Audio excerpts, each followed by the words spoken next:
বিসমিল্লাহির রহমানির রহিম। প্রিয় শিক্ষার্থী, আমি হাবিবুল্লাহ ওয়ার হাবিব স্যার তোমাদের আজকের ক্লাসে স্বাগত জানাচ্ছি। আজকে আমাদের ক্লাস হবে সাধারণ বিজ্ঞানের লেকচার ফোর। এখানে দুটো চ্যাপ্টার আছে। একটা হচ্ছে পানি মানে ওয়াটার, আর একটা হচ্ছে পলিমার। ওয়াটার আর পলিমার, এই দুটো চ্যাপ্টার আলোচনা করবো। ওয়াটার আর পলিমার। তো প্রথমে ওয়াটার নিয়ে আলোচনা করি। ওয়াটার নিয়ে কেমন কোশ্চেন পরীক্ষা আসে। ওয়াটার নিয়ে একটা কোশ্চেন পরীক্ষায়, যেমন এখানকার যে তোমাদের বিদ্যাবাড়ি পক্ষ থেকে যেটা শিট প্রোভাইড করা হচ্ছে, এখানে বলছে যে 7টি পানিবাহিত রোগের নাম, বেরিবেরি রোগের। এগুলো আসলে ওয়াটারের কোশ্চেন না, এগুলো আছে মেডিকেল সায়েন্সের কোশ্চেন। সুতরাং এখানে দিয়েছে, ওটা না বুঝিয়ে দেওয়া হয়েছে, ওটা এখানকার কোশ্চেন না। এখানকার কোশ্চেন হচ্ছে পানি দূষণ কাকে বলে। পানি দূষণ কাকে বলে সেটা 38-এ, অর্থাৎ 40-এ পানির কোশ্চেন তেমন একটা আসেনি। 38-এ কোশ্চেন ছিল পানি দূষণ কি, পানি দূষণের কারণ ও প্রতিকার আলোচনা করো। 38-এ ছিল পানি দূষণ কি, পানি দূষণের কারণ ও প্রতিকার আলোচনা করো। তাহলে আমাদের প্রথম লেকচার 4-এর মধ্যে পড়ো পানি আর পলিমার। তো প্রথমে পানি 1 নম্বর কোশ্চেন যেটা 38-এ আসছে,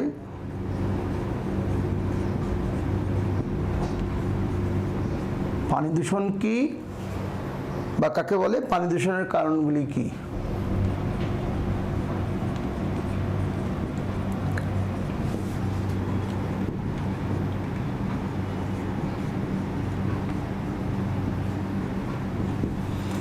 এইটা তোমাদের 38 বিসিএস এর কোশ্চেন। 38তম বিসিএস এটা আসছিল 38 বিসিএস এ।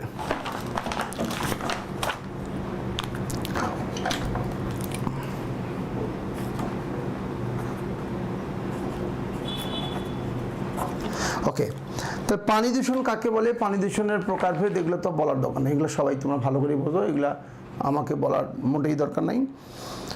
হ্যাঁ, মোটামুটি পানি দূষণের অর্থ হলো পানিতে অবাঞ্ছিত বহিরাগত পদার্থের মিশ্রণ, পানির স্বাভাবিক গুণগত মানের অবনতি বা ব্যবহার ও জনজীবনের বসবাসের অনুপযোগী হওয়া।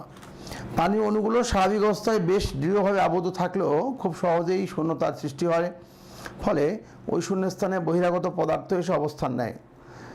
যেমন ভাসমান কণা থাকে, সমস্ত পানিতে ভাসমান কণা থাকে, দ্রবীভূত পদার্থ থাকে, এসব আর কি। তাহলে স্বাভাবিক যে পানি, সেইটার মধ্যে বিভিন্ন রকম পদার্থ এসে মিশ্রিত হয়ে পানিকে দূষিত করে। তো পানি দূষণের যে কারণগুলো আছে, এগুলো একটু পড়ে নিবা। এটা আমার পড়ার কিছু নাই, বোঝানোরও কিছু নাই, তোমরা আমার চেয়ে ভালো পারো। মানব সৃষ্ট কারণ, প্রাকৃতিক কারণ, এই 2 ধরনের কারণেই বর্ণনা করবা।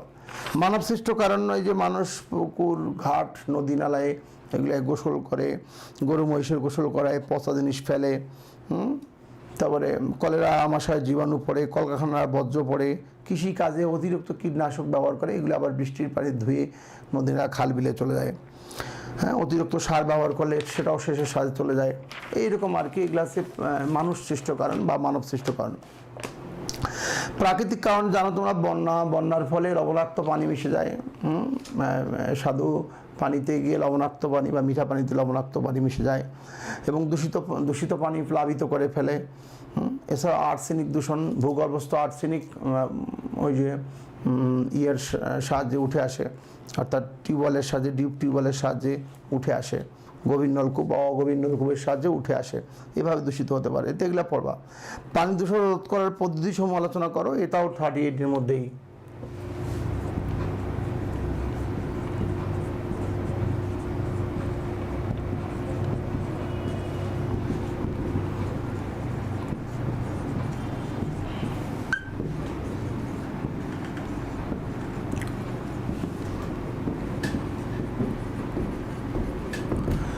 তো পানি দূষণ রোধ করার কিছু পদ্ধতি, এগুলো তোমরা পড়ে নিবা। ময়লা আবর্জনা ফেলা যাবে না আর কি। স্যানিটারি ল্যাট্রিন ব্যবহার করতে হবে, যাতে এই যে কলেরা আমাশা টাইফয়েড ডায়রিয়া ইত্যাদি রোগে আক্রান্ত রোগীকে সব জায়গায় যদি তোমার গোসল করানো হয় বা জামাকাপড় বিছানাপত্র ধোয়া হয়, তাহলে তো এগুলো দূষিত হয়ে যাবে। খোলা পায়খানা রাখা যাবে না, কলকারখানার বর্জ্য ফেলা যাবে না, এগুলো পড়ে নিও। আরেকটা কোশ্চেন হচ্ছে বন্যার সময় দূষিত পানি কি কি উপায়ে বিশুদ্ধ করা যায়?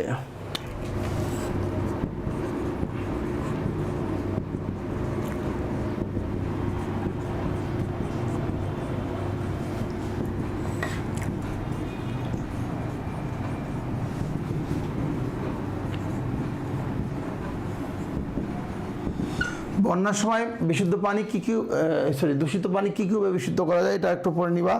এটা প্রশ্নটা 38, এটাও 38 কোশ্চেন নাকি 37, এটা বোধ হয় 37।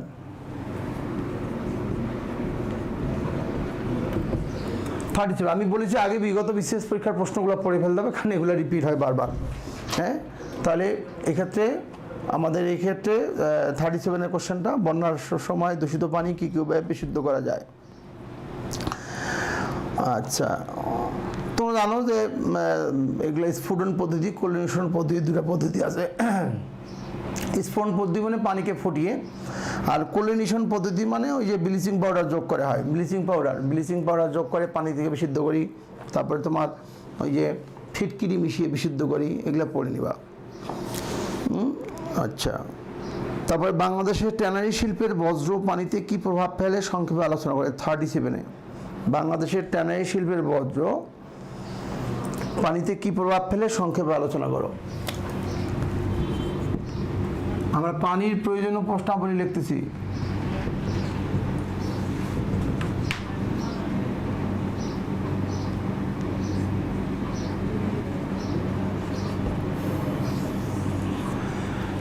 প্রশ্ন আইডেন্টিফাই করাই ফ্যাক্ট, কি কি পড়বা, এই হচ্ছে কথা। তোমাদের এখান থেকে বিদ্যাবাড়ির পক্ষ থেকে যে শিটটা প্রোভাইড করা হবে, এখানে আসলে কিছু কোশ্চেন হয়তো মানে ঢুকে গেছে, এগুলো এইখানকার কোশ্চেন না, এখানকার জন্য প্রয়োজন না, কিন্তু এখানে ঢুকে গেছে। এখানকার প্রয়োজনীয় কোশ্চেন কিছু বাদ পড়ে গেছে, আমি সেগুলো ইনক্লুড করে দেওয়ার চেষ্টা করবো। অর্থাৎ মোট কথা ওই শিটটাকে সমন্বয় করে নিবা আমার ক্লাসের আলোকে, আমার এই লেকচারের আলোকে তোমরা তো ক্লাস শিটটাকে সমন্বয় করে নিবা। বলা আছে বন্যার সময় দূষিত পানি কি কি উপায়ে বিশুদ্ধ করা যায়, এটা পড়ে নিবা। ওকে, তারপরে বাংলাদেশের ট্যানারি শিল্পের বজ্র পানিতে কি প্রভাব ফেলে সংক্ষেপে আলোচনা করো।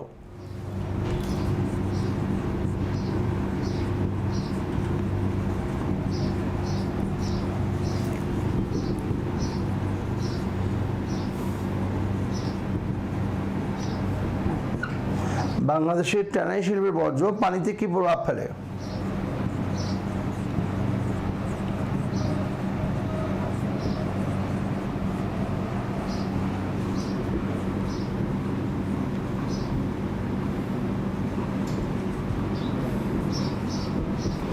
ট্যানারি শিল্পের বজ্র পানিতে কি প্রভাব ফেলে তা আলোচনা করো। ট্যানারি শিল্পের বজ্র, এটা ট্যানারি শিল্প মানে বলতে চামড়া শিল্প, চামড়া শিল্পকে বলা হয় ট্যানারি শিল্প। হ্যাঁ, চামড়াজাত পণ্যর প্রক্রিয়া করতে, প্রসেসিং করতে আর কি, বা প্রক্রিয়া করতে, এগুলো ধুয়ে পরিষ্কার করে, এগুলো সব আমাদের কর্ণফুলী নদীতে গিয়ে মিশে যায়।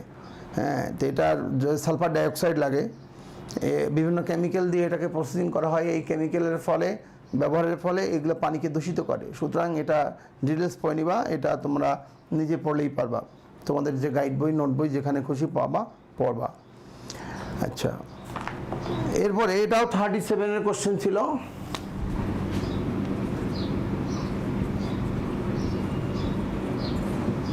এসব প্রশ্ন আমার লিখে দেওয়ার কিছু নেই, আমি যদি লিখে দিই তাহলে তো অনেক সময় লাগবে। সুতরাং এগুলো থিওরিক্যাল কোশ্চেন, নিজেরা পড়ে ফেলেছি, যেটা বোঝানোর টপিক সেটা আমি বুঝা দিচ্ছি।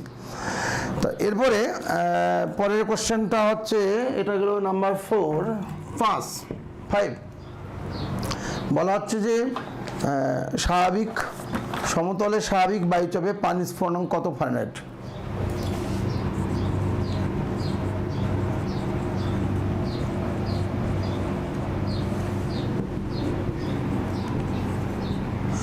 সমতলে স্বাভাবিক বায়ুচাপে পানির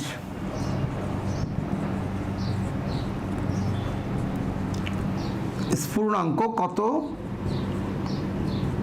ডিগ্রি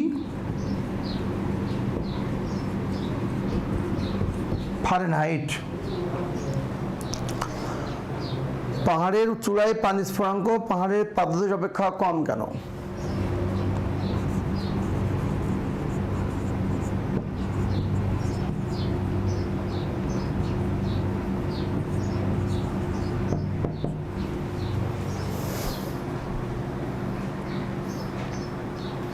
পাহাড়ের চূড়ায় পানির স্ফুটনাঙ্ক পাহাড়ের পাদদেশ অপেক্ষা কম কেন?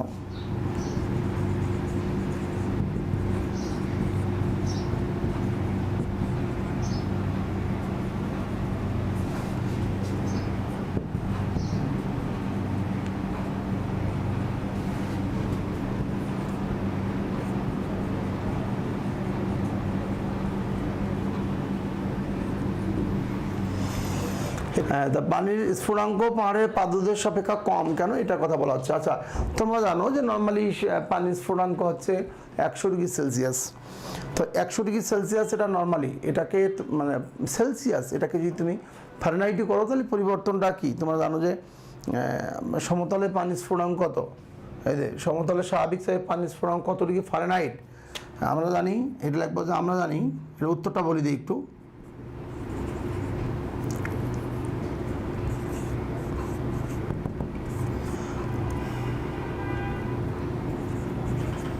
আমরা জানি সমতলে পানির স্ফুটনাঙ্ক 100 ডিগ্রি সেলসিয়াস, কিন্তু কত ডিগ্রি ফারেনহাইট করতে বলছে। তো সেলসিয়াস স্কেলের সঙ্গে ফারেনহাইট স্কেলের সম্পর্ক,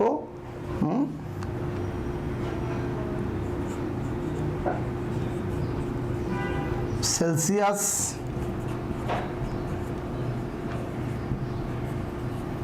স্কেলের সাথে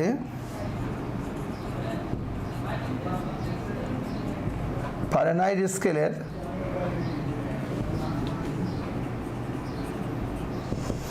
সম্পর্ক সূত্রটা কি? তোমার জানো যে C/5 সমান F - 32/9।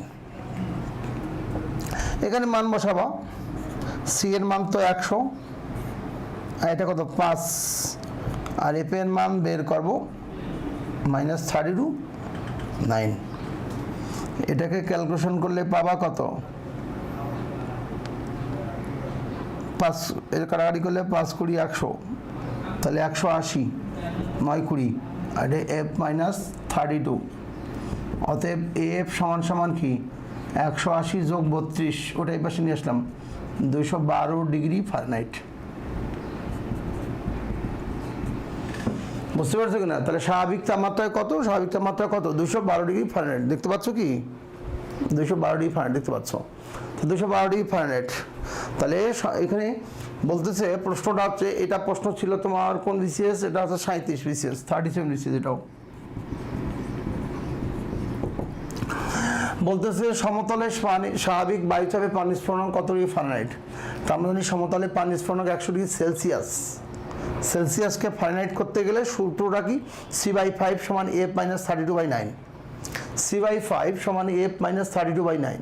C এর নিচে 5 আর F এর নিচে 9 সমান এই যেটা করলাম, তাহলে ক্যালকুলেশন করলে আমরা এখানে C এর মান বসালাম, F এর মানটা বের করলাম, সমাধান করলাম। F এর মান হলো 212 ডিগ্রি ফারেনহাইট। বাস, তাহলে সমতলে পানির স্ফুটনাঙ্ক কত ডিগ্রি ফারেনহাইট বলো? 212 ডিগ্রি ফারেনহাইট, 212 ডিগ্রি ফারেনহাইট। এরপরে কোশ্চেন কি বলছে? পাহাড়ের চূড়ায় পানির স্ফুটনাঙ্ক পাহাড়ের পাদদেশ অপেক্ষা কম কেন? পাহাড়ের চূড়ায় পানির স্ফুটনাঙ্ক পাদদেশ অপেক্ষা কম কেন? পাহাড়ের চূড়ায় বায়ুর চাপ কম থাকে তথা জলীয়বাষ্পের চাপ কম থাকে। পাহাড়ের চূড়ে জলীয়বাষ্প কম থাকে তথা বায়ুর চাপ কম থাকে। জলীয়বাষ্পের পরিমাণ কম থাকার কারণে অতি অল্প তাপমাত্রায় পানি বাষ্পীভূত হয়ে যায়। অর্থাৎ 100 ডিগ্রি সেলসিয়াস তাপমাত্রায় যে পানি বাষ্পীভূত হয়ে যায়, সেটা পাহাড়ের চূড়ায় দেখা যাচ্ছে 70 ডিগ্রি সেলসিয়াস তাপমাত্রায় পানি কি বাষ্পীভূত হয়ে যায়। হ্যাঁ, কেন? বায়ুর চাপ কম থাকে। কি বলছি বলো? বায়ুর চাপ কম থাকে। পাহাড়ের চূড়ায় বায়ুর চাপ কম থাকে তথা জলীয়বাষ্পের পরিমাণ কম থাকে। এই জন্যই অল্প তাপে পানি বাষ্পীভূত হয়ে যায়, অর্থাৎ পানির স্ফুটনাঙ্ক কমে যায়। দেখা যাচ্ছে 100 ডিগ্রি জায়গায় সেটা 70 ডিগ্রি সেলসিয়াস তাপমাত্রা নেমে যায়। আশা করি বুঝতে পারছো। তাহলে বায়ুর চাপ কম থাকার কারণে জলীয়বাষ্পের পরিমাণ কম থাকে, অল্প তাপমাত্রায় পানি বাষ্পীভূত হয়ে যায়। ব্যাস, এই গেল আমাদের কোশ্চেন। এখন আমরা একটা ভেরি ইম্পর্টেন্ট কোশ্চেন পড়বো। এটা কোশ্চেন নাম্বার ছিল আমাদের কত? কোশ্চেন নাম্বার ছিল 5। তাহলে 5টা কোশ্চেন লেখা হয়েছে কিনা এটা? তাহলে এটা আমি প্রশ্ন রিড করি। সমতলে পানির স্ফুটনাঙ্ক 100 ডিগ্রি সেলসিয়াস স্কেলের সাথে ফারেনহাইট স্কেলের সম্পর্ক বললাম। C/5 সমান F - 32/9। এখানে আমরা ক্যালকুলেশন করেছি।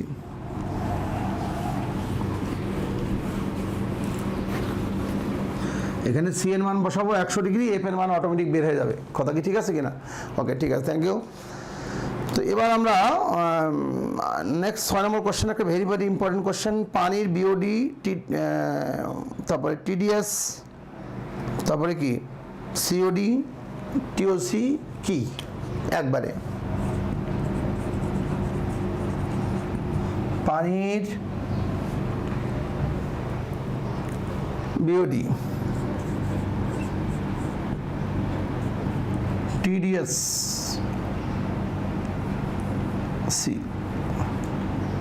সিওডি বলি,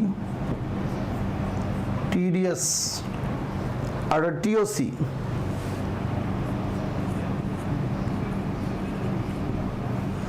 এটা অনেকবার অনেক বিসিএস আসছে, অনেক বিসিএস আসছে, 36 আসছে, 37 আসছে, 36 অনেক জায়গায়। 36 বোধহয় দুইটা আসছিল, 36 আসছিল দুইটা, একটা হচ্ছে তোমার বিওডি আর টিডিএস। তা বাকি যে দুটো আছে ওই দুটো আমি বলে যাব। তাহলে পানির বিওডি, সিওডি, টিডিএস, টিওসি কি? পানির বিওডি, 6 নম্বর কোশ্চেন, পানির বিওডি, বিওডি, তারপরে কি সিওডি, তারপর টিডিএস, টিওসি কি? বিওডি বলতে কি বোঝায়?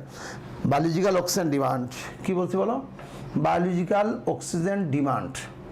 বিওডির পূর্ণরূপ কি? Biological oxygen demand, BOD, biological oxygen demand, BOD. Okay, BOD, biological oxygen demand. COD হচ্ছে কেমিক্যাল অক্সিজেন ডিমান্ড। সিওডি কি বলছি? Chemical oxygen demand, chemical oxygen demand COD. আর টিডিএস হচ্ছে টোটাল ডিজলভ সলিডস বা ডাইজলভ সলিডস অনেকে বলে। Total dissolved solid, dissolved মানে কি? ওই যে দ্রবীভূত হয়, টোটাল ডিজলভ সলিডস। আর এটা হচ্ছে বায়োলজিক্যাল অক্সিজেন ডিমান্ড, একটা হচ্ছে কেমিক্যাল অক্সিজেন ডিমান্ড। ওকে, আর একটা কি আছে? TOC, total organic compound. TOC হচ্ছে টোটাল অর্গানিক কম্পাউন্ড। ওকে, তাহলে পূর্ণরূপগুলো আমরা এখানে 5টা কোশ্চেন আমরা লিখেছি, আমি একটু মুছে নিব বোর্ডটা। 6 নম্বর কোশ্চেনটা দেখো, পানির বিওডি, সিওডি, টিডিএস, টিওসি কি? আমরা এগুলো একটু দেখবো, এই কোশ্চেনটা একটু আলোচনা করবো। Very very important question. পানির, আমি তার আগে বোর্ডটা একটু মুছে নিব, তোমরা স্ক্রিনশট দিয়ে রাখতে পারো। পানির বিওডি, সিওডি, টিডিএস, টিওসি কি? 6 নম্বর কোশ্চেন আমাদের আলোচনা।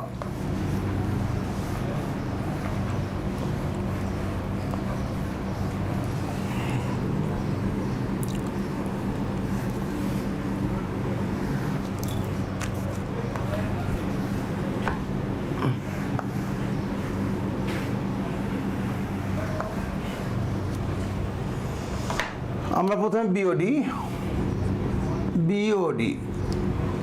বললাম যে বিওডির পূর্ণরূপ হচ্ছে biological oxygen demand, biological oxygen demand.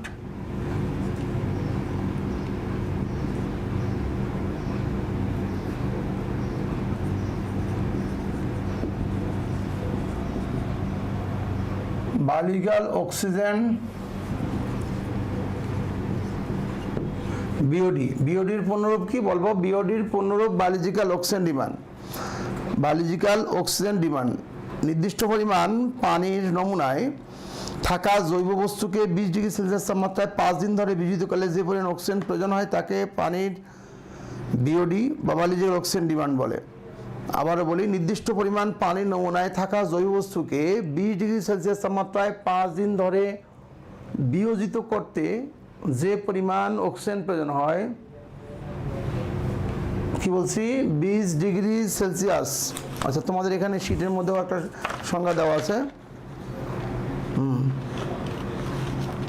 বলছি যে নির্দিষ্ট পরিমাণ নমুনায় থাকা জৈব বস্তুকে, আচ্ছা লিখে দিই, নির্দিষ্ট পরিমাণ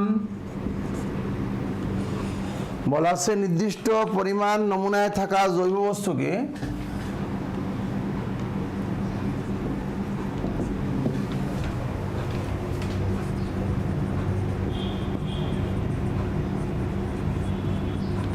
বিশ ডিগ্রি সেলসিয়াস তাপমাত্রায় 5 দিন যাবৎ বিয়োজিত করতে।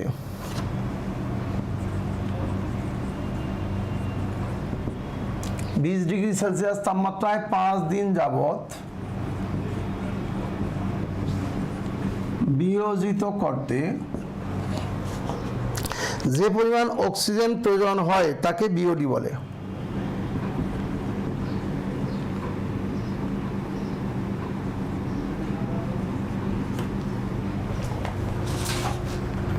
যে পরিমাণ অক্সিজেন প্রয়োজন হয় তাকে বিওডি বলে।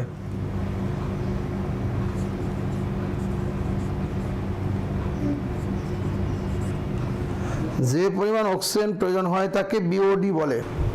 ওকে, যে পরিমাণ অক্সিজেন প্রয়োজন হয়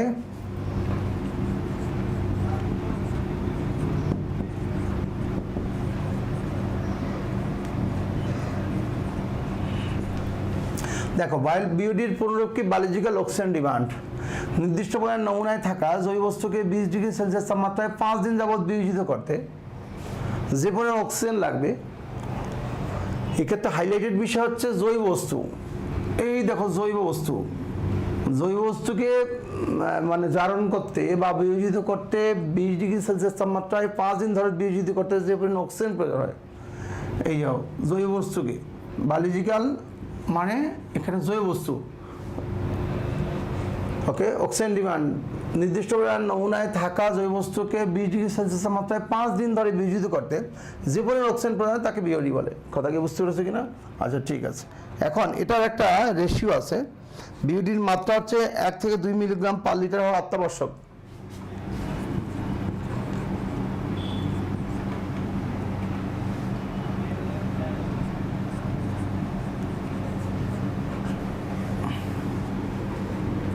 স্বাভাবিক মাত্রা 1 থেকে 2 মিলিগ্রাম পার লিটার, 1 থেকে 2 মিলিগ্রাম পার লিটার হওয়া অত্যাবশ্যক।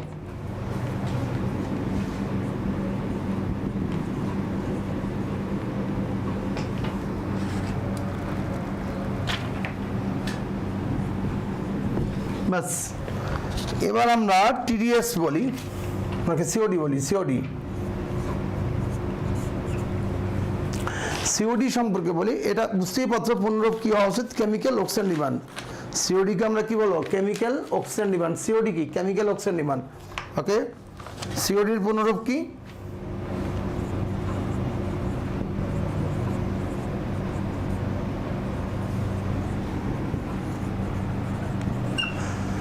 Chemical oxygen demand. ওকে, নির্দিষ্ট পানিতে থাকা জৈব দূষককে জারিত করে অজৈব যৌগে পরিণত করতে। Chemical oxygen demand. এবার অজৈব যৌগে পরিণত করতে পানিতে থাকা যে, মনে করো যে পানিতে থাকা যে পরিমাণ জৈব দূষককে জারিত করে অজৈব যৌগে পরিণত করতে যে পরিমাণ অক্সিজেন প্রয়োজন তাকে পানির সিওডি বলে। ওকে, কেমিক্যাল অক্সিজেন ডিমান্ড। পানিতে নির্দিষ্ট পরিমাণ পানিতে থাকা জৈব দূষককে জারিত করে অজৈব যৌগে পরিণত করতে যে পরিমাণ অক্সিজেন প্রয়োজন হয়। জৈব যৌগকে জারিত করে অজৈব যৌগে পরিণত করতে গেলে যে পরিমাণ অক্সিজেন লাগবে। কারণ জারণ ক্রিয়ার সংজ্ঞা আছে অক্সিজেন মাস্ট। মানে কোনো পদার্থের সাথে অক্সিজেন যুক্ত হলে সেই পদার্থটা জারিত হয়ে যায়। তো কোনো পদার্থের সাথে অক্সিজেন মানে যুক্ত হবে, তারপরে না সেটা জারিত হবে। তা বলতেছে যে নির্দিষ্ট পরিমাণ পানিতে থাকা জৈব দূষককে জারিত করে অজৈব যৌগে পরিণত করতে যে পরিমাণ অক্সিজেন প্রয়োজন হয়। ওকে, কেমিক্যাল অক্সিজেন ডিমান্ড লেখছি পুনরূপ। ওই একই রকম করে নির্দিষ্ট পরিমাণ নমুনায় থাকা জৈব বস্তুকে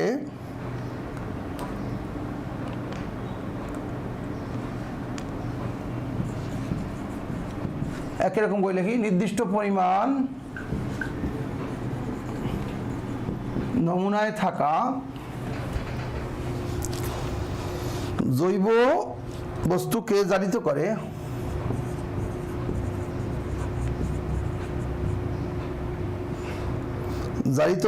অজৈব যৌগে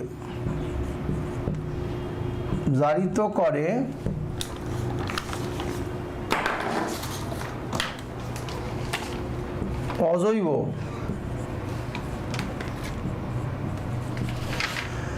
দেখো, নির্দিষ্ট নমুনায় থাকা জৈব বস্তুকে জারিত করে অজৈব যৌগে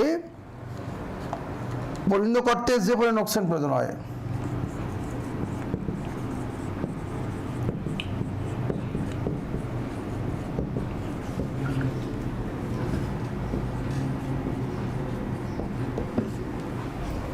যে পরিমাণ অক্সিজেন প্রয়োজন হয়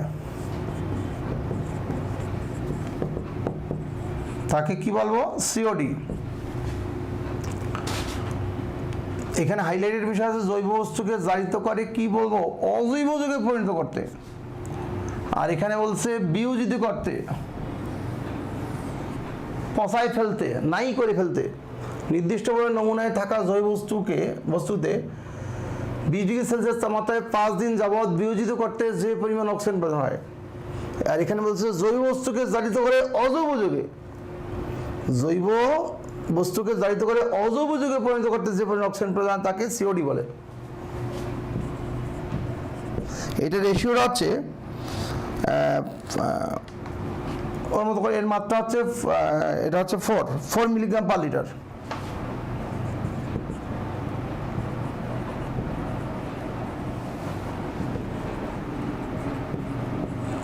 মিলিগ্রাম পার লিটার হওয়া অত্যাবশ্যক।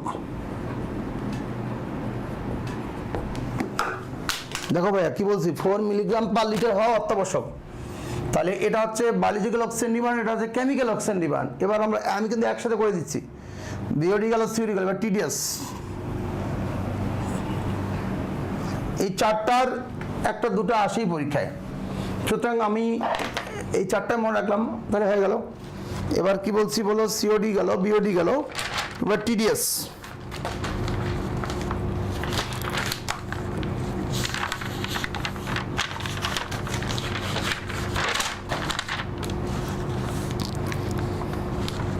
TDS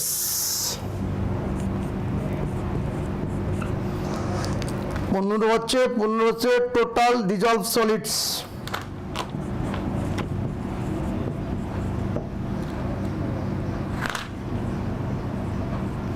DISSO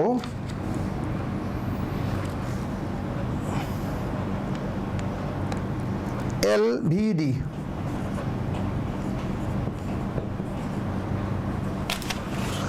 total dissolved solids TDS। এটা লাগবে ভূগর্ভস্থ পানি থাকা সমগ্র দ্রবীভূত কঠিন বস্তুর পরিমাণকে TDS বলে।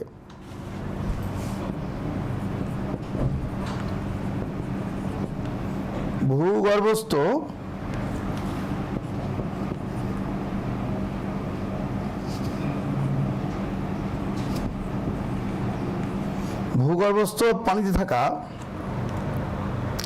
সমগ্র দ্রবীভূত কঠিন বস্তুর পরিমাণকে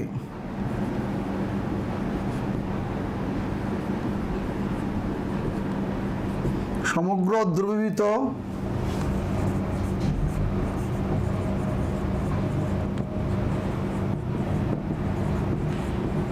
পরিমাণকে TDS বলে। মানে কি? মানে এখানে কি কি বিষয় মিশ্রিত আছে, অর্থাৎ তোমার পানির ভিতরে এই যে টোটাল ডিজলভ সলিডস, ভূগর্ভস্থ পানি থাকা সমগ্র দ্রবীভূত কঠিন বস্তুর কোন কোন কঠিন বস্তু এখানে দ্রবীভূত আছে? ওই যে আর্সেনিক যেমন একটা তোমরা চেনো দ্রবীভূত থাকে, এগুলোকে বলা হয় কি? TDS। তো TDS এর স্বাভাবিক এর মাত্রা, তাহলে কি বললাম? ভূগর্ভস্থ পানিতে থাকা সমগ্র দ্রবীভূত কঠিন বস্তুর পরিমাণকে TDS বলে। এর স্বাভাবিক মাত্রা 500 milligram per litre.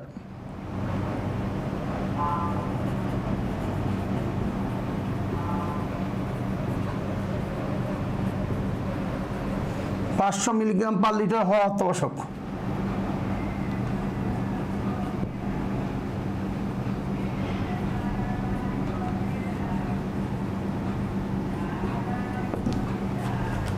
Milligram per litre হওয়া অত্যাবশ্যক। বাস, আরেকটা আছে আমাদের, সেটা হচ্ছে TOC। একবারে দিলে হয়ে গেল TOC।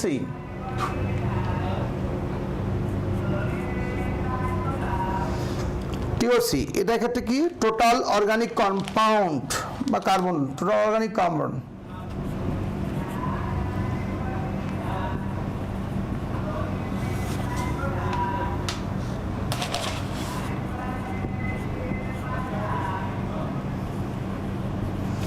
টোটাল অর্গানিক কার্বন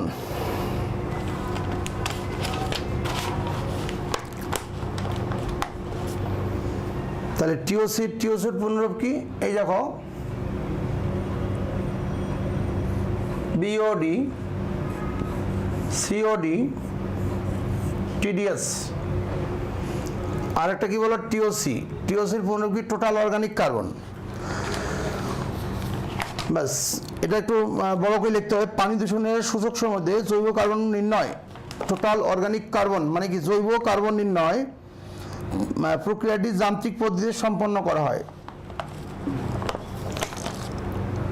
পানি দূষণের সূচক মধ্যে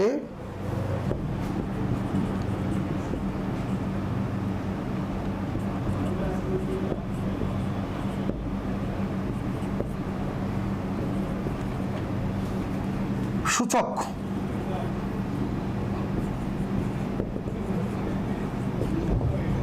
মধ্যে এই প্রক্রিয়াটি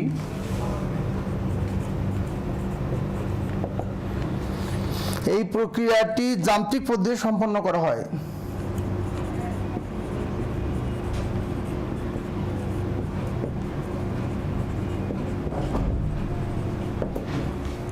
যান্ত্রিক পদ্ধতিতে সম্পন্ন করা হয়।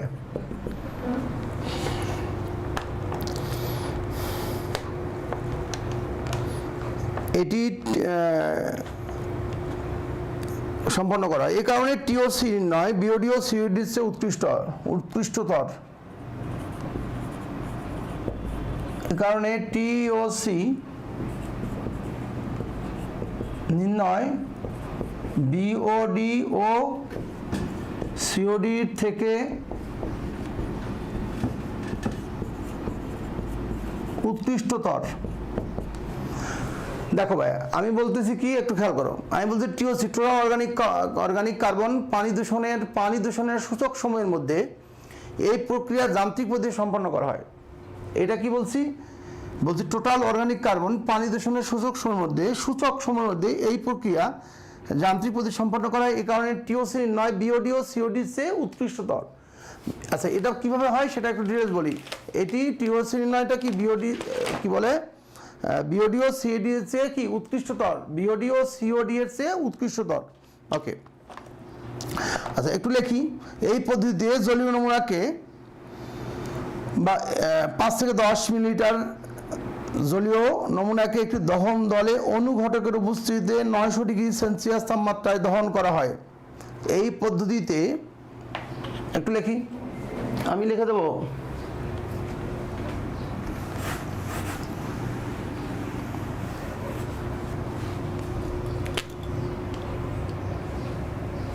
এই টিওসির লাস্টেরটা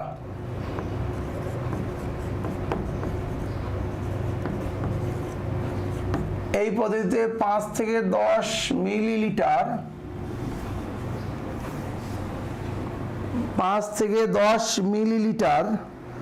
জলীয় নমুনাকে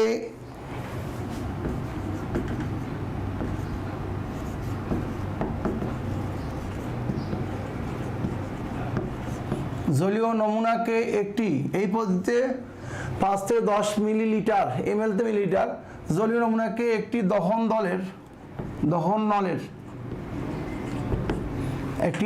নলের সাহায্যে অনুঘটকের উপস্থিতিতে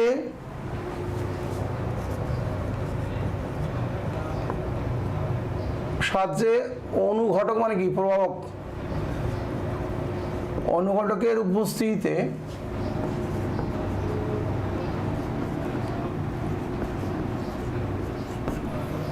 আমরা পড়তেছি কি? TOC total organic carbon. নিচে জায়গা নেই তো বলেছি, বলতেছি টোটাল অর্গানিক কার্বন পানি দূষণের সূচক সময়ের মধ্যে এই প্রক্রিয়া যান্ত্রিক পদ্ধতি সম্পন্ন করা হয়। এই কারণে টিওসি নয় বিওডি ও সিওডির চেয়ে উৎকৃষ্টতর।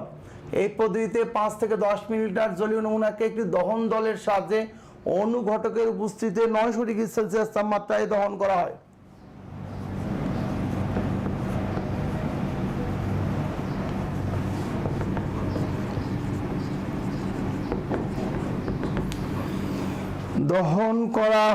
জৈব পদার্থ সমূহ জারিত হয়ে কার্বন ডাই অক্সাইডে পরিণত হয়। ফলে জৈব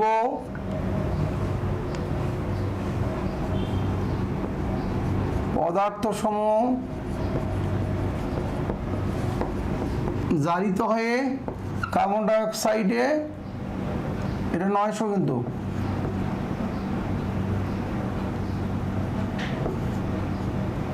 কার্বন ডাই অক্সাইডে জারিত কার্বন ডাই অক্সাইড পরিণত হয়। তো জৈব পদার্থ সমূহ জারিত হয়ে কার্বন ডাই অক্সাইডে পরিণত হয়। উৎপন্ন কার্বন ডাই অক্সাইডকে অবলিত রশ্মি বিশ্লেষক দ্বারা পরিমাপ করা হয়।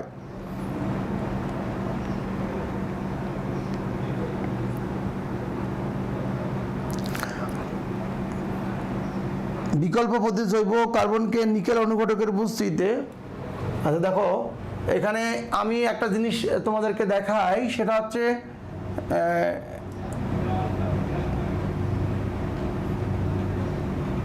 এই যে জৈব পদার্থ সমূহটাকে কার্বন ডাই অক্সাইডে রূপান্তরিত করা হয়েছে, জৈব পদার্থ সমূহকে কার্বন ডাই অক্সাইড রূপান্তরিত করা হয়েছে, জৈব পদার্থ সমূহ কার্বন ডাই অক্সাইড রূপান্তরিত করা হয়েছে। আর বাকিগুলাকে কি করা হলো, বাকিগুলাকে মিথেন গ্যাসে রূপান্তরিত, বিকল্প জৈব কার্বনকে নিকেল অনুঘটকের উপস্থিতিতে 300 থেকে 400 ডিগ্রি সেলসিয়াস তাপমাত্রায় বিজারণ করলে মিথেনে পরিণত করা হয়। তো এইভাবে উৎপন্ন মিথেন গ্যাস এবং কার্বন ডাই অক্সাইডের পরিমাণ নির্ণয় করে কোন নমুনায় কার্বনের পরিমাণ, কোন নমুনায় মোট কার্বনের পরিমাণ নির্ণয় করা যায়। ওকে, আচ্ছা এখানে বলতেছি ভাই একটা নমুনায় পানি নিলাম, এটাকে প্রভাবকের উপস্থিতিতে মিথেন গ্যাস এবং কার্বন ডাই অক্সাইড গ্যাসে রূপান্তরিত করা হয়। বিভিন্ন অনুঘটকের উপস্থিতি বা বিভিন্ন তাপমাত্রায় তাপ দিয়ে কার্বন ডাই অক্সাইড এবং মিথেন গ্যাসে রূপান্তরিত করা হয়। এই মিথেন গ্যাস এবং কার্বন ডাই অক্সাইড এর পরিমাণ নির্ণয় করে কোন নমুনায় মোট কার্বনের পরিমাণ কতটুকু আছে তা নির্ণয় করা যায়। জৈব নমুনা হইতে কী পরিমাণ জৈব পদার্থ তা এই টিওসির সাথে জানা যায়।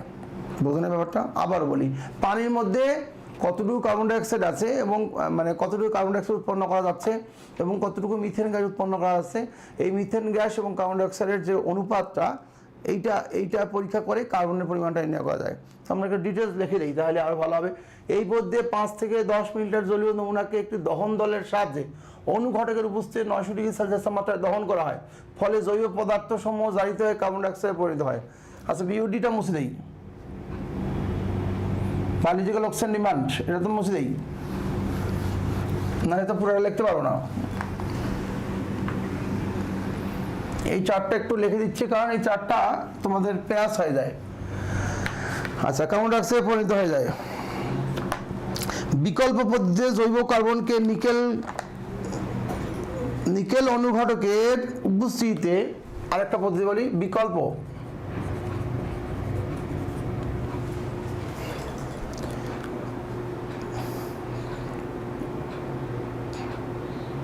পদ্ধতিতে জৈব কার্বনকে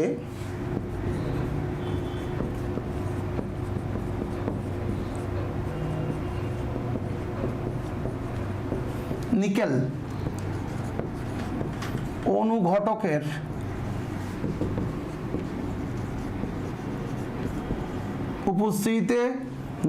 অনুঘটকের উপস্থিতিতে 300 থেকে 400 ডিগ্রি সেলসিয়াস তাপমাত্রায় বিজারণ করে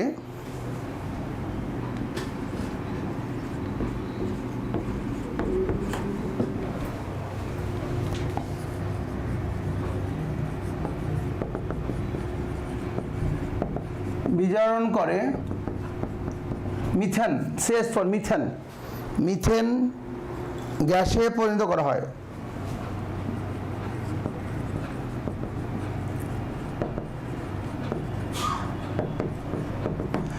তাহলে টিওসিটা আবার বলি, টোটাল অর্গানিক কার্বন। পানি দূষণের সূচক সমূহের মধ্যে এই প্রক্রিয়া যান্ত্রিক পদ্ধতিতে সম্পন্ন করা হয়। এ কারণে টিওসি নির্ণয় বিওডি ও সিএডি এর চেয়ে উৎকৃষ্টতর। বেশি না, একটা নমুনা নিবা 5 থেকে 10 লিটার, একটা দহন নলে নিয়ে একটা পদ্ধতিতে আছে যে অনুঘটকের উপস্থিতিতে 900 ডিগ্রি সেলসিয়াস মাত্রায় দহন করলে জৈব পদার্থ সমূহ জারিত হয়ে কার্বন ডাই অক্সাইডে পরিণত হয়ে যাবে। বিকল্প পদ্ধতিতে জৈব কার্বনকে নিকেল অনুঘটকের উপস্থিতিতে 300 থেকে 400 ডিগ্রি সেলসিয়াস তাপমাত্রায় বিজারণ করলে তোমার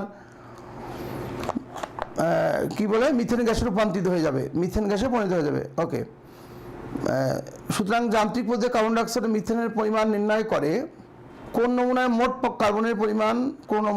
কার্বনের পরিমাণ পরিমাপ করা যায়।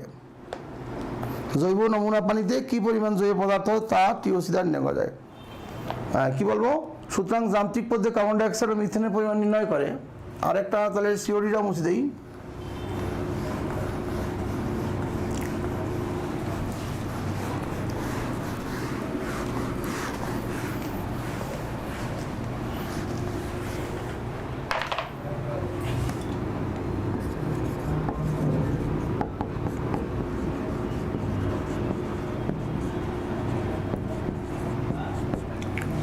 সুতরাং যান্ত্রিক পদ্ধতিতে কার্বন ডাইঅক্সাইড ও মিথেন CH4 মানে কি মিথেনের পরিমাণ নির্ণয়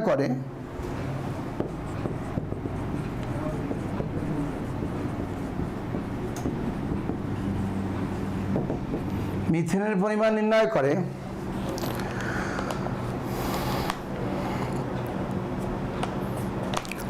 কোন নমুনায় মোট কার্বনের পরিমাণ পরিমাপ করা যায়। নির্ণয় করে কোন নমুনায়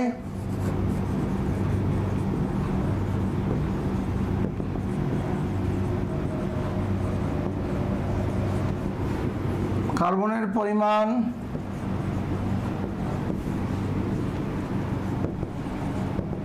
নির্ণয় করা যায়। দেখো ভাইয়া, বললাম যে সুতরাং যান্ত্রিক পদ্ধতিতে কার্বন ডাইঅক্সাইড ও মিথেনের পরিমাণ নির্ণয় করে কোন নমুনায় মোট কার্বনের পরিমাণ নির্ণয় করা যায়।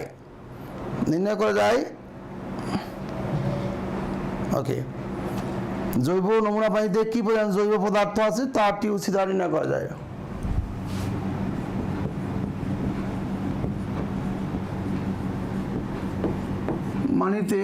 জৈব নমুনা পানিতে কি পরিমাণ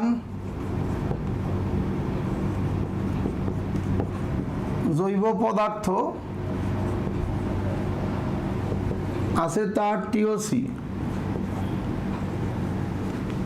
দ্বারা নির্ণয় করা যায়।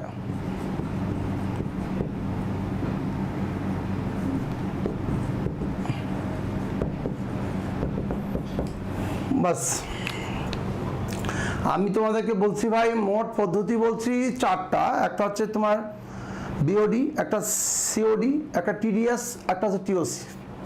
BOD biological oxygen demand, COD chemical oxygen demand, TDS total dissolved solids, আর টোটাল অর্গানিক কার্বন। তাহলে একটা নমুনা জৈব পানি 5 থেকে 10 মিলিলিটার নিলাম, এখানে কতটুকু কার্বন আছে এটা পরিমাণ করা হচ্ছে টোটাল অর্গানিক কার্বন। তা কী করতে পারি, এটাকে একটা অনুঘটক নলে নিয়ে আমরা দুই স্টাইলে, একটা অনুঘটক নলে নিয়ে অনুঘটক নলে নিয়ে 5 থেকে 10 মিলিলিটার জলীয় নমুনাকে একটু দহন নলের সাহায্যে অনুঘটকের উপস্থিতিতে 900 ডিগ্রি সেলসিয়াস তাপমাত্রায় দহন করা হয়। ফলে জৈব পদার্থসমূহ জারিত হয়ে কার্বন ডাইঅক্সাইড পরিণত হয়। বিকল্প পদ্ধতিতে জৈব কার্বনকে নিকেল অনুঘটকের উপস্থিতিতে 300 থেকে 400 ডিগ্রি সেলসিয়াস তাপমাত্রায় বিজারণ করলে মিথেন গ্যাসে পরিণত করা হয়। সুতরাং যান্ত্রিক পদ্ধতিতে কার্বন ডাইঅক্সাইড ও মিথেন, CH4 মানে কি মিথেন। সুতরাং যান্ত্রিক পদ্ধতিতে কার্বন ডাইঅক্সাইড ও মিথেনের পরিমাণ নির্ণয় করে কোন নমুনায় মোট কার্বনের পরিমাণ নির্ণয় করা যায়। জৈব নমুনা পানিতে কি পরিমাণ জৈব পদার্থ আছে তা টিওসি দ্বারা নির্ণয় করা যায়। তাহলে biological oxygen demand, chemical oxygen demand, আর কি টিডিএস টোটাল সলিডের পরিমাণ, আর একটা হচ্ছে টিওসি টোটাল অর্গানিক কম্পাউন্ড। এই কথা কি অর্গানিক কম্পাউন্ড বা কার্বন, অর্গানিক কার্বন, তা কার্বনের পরিমাণ কীরকম আছে সেটা বের করা যায় এই টিওসি দ্বারা। টোটাল অর্গানিক কি carbon, total organic carbon dioxide উৎপন্ন করেও করতে পারো, মিথেন গ্যাস উৎপন্ন করেও করতে পারো। মিথেনের মধ্যে কার্বন আছে সি, আর কার্বন ডাইঅক্সাইডের মধ্যেও কার্বন আছে সি। সুতরাং মিথেন উৎপন্ন করেও করতে পারো, এই কার্বন ডাইঅক্সাইড উৎপন্ন করে করতে পারো। আর ওটা বলছিলাম বিওডি বায়োলজিক্যাল অক্সিজেন ডিমান্ড, জৈব বস্তুকে জারিত করতে যে পরিমাণ অক্সিজেন প্রয়োজন হয়। কেমিক্যাল অক্সিজেন ডিমান্ড, জৈব বস্তুকে অজৈব বস্তুতে রূপান্তরিত করতে যে পরিমাণ অক্সিজেনের প্রয়োজন হয়। আর একটা হচ্ছে টিডিএস মানে টোটাল ডিজলভ সলিডস, পানি দ্রবীভূত হয় এরকম কঠিন পদার্থ কী কী আছে। আর টিওসি টোটাল অর্গানিক কার্বনের পরিমাণ কীরকম আছে এটা পরীক্ষা করার জন্য নমুনা পানি নিয়ে হয় এটাকে দহন করে বা পুড়িয়ে, দহন মানে কি পোড়ানো, ওই যে দুঃখের দহনে করুণ রোদনে তিলে তিলে তার ক্ষয়, কার্বন ডাইঅক্সাইড রূপান্তর করো অথবা মিথেন গ্যাসে রূপান্তর করো। কার্বন ডাইঅক্সাইড অথবা মিথেন গ্যাসে রূপান্তর করে তুমি এটা পেতে পারো, তুমি এটা কার্বন ডাইঅক্সাইড অথবা মিথেন গ্যাসে রূপান্তরিত করে তুমি কার্বনের পরিমাণটা নির্ণয় করতে পারো। আশা করি বুঝতে পেরেছো চারটা। আবার বলি, BOD, COD, TDS, TOC. Thank you. আমরা এবার আসি নেক্সট কোশ্চেনে আসি।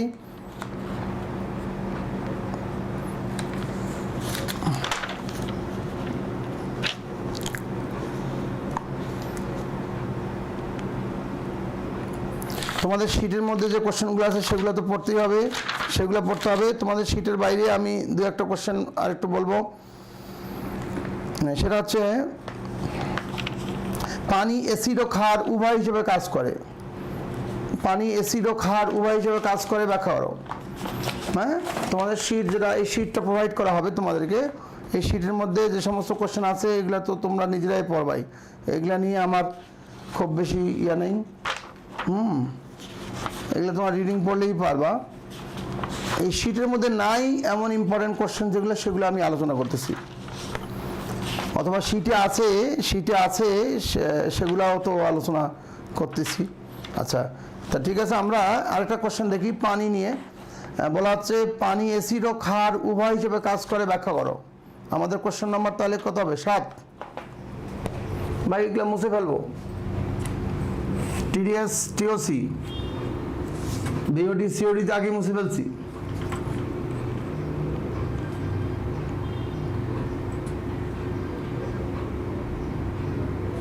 মুছে ফেলি, ওকে।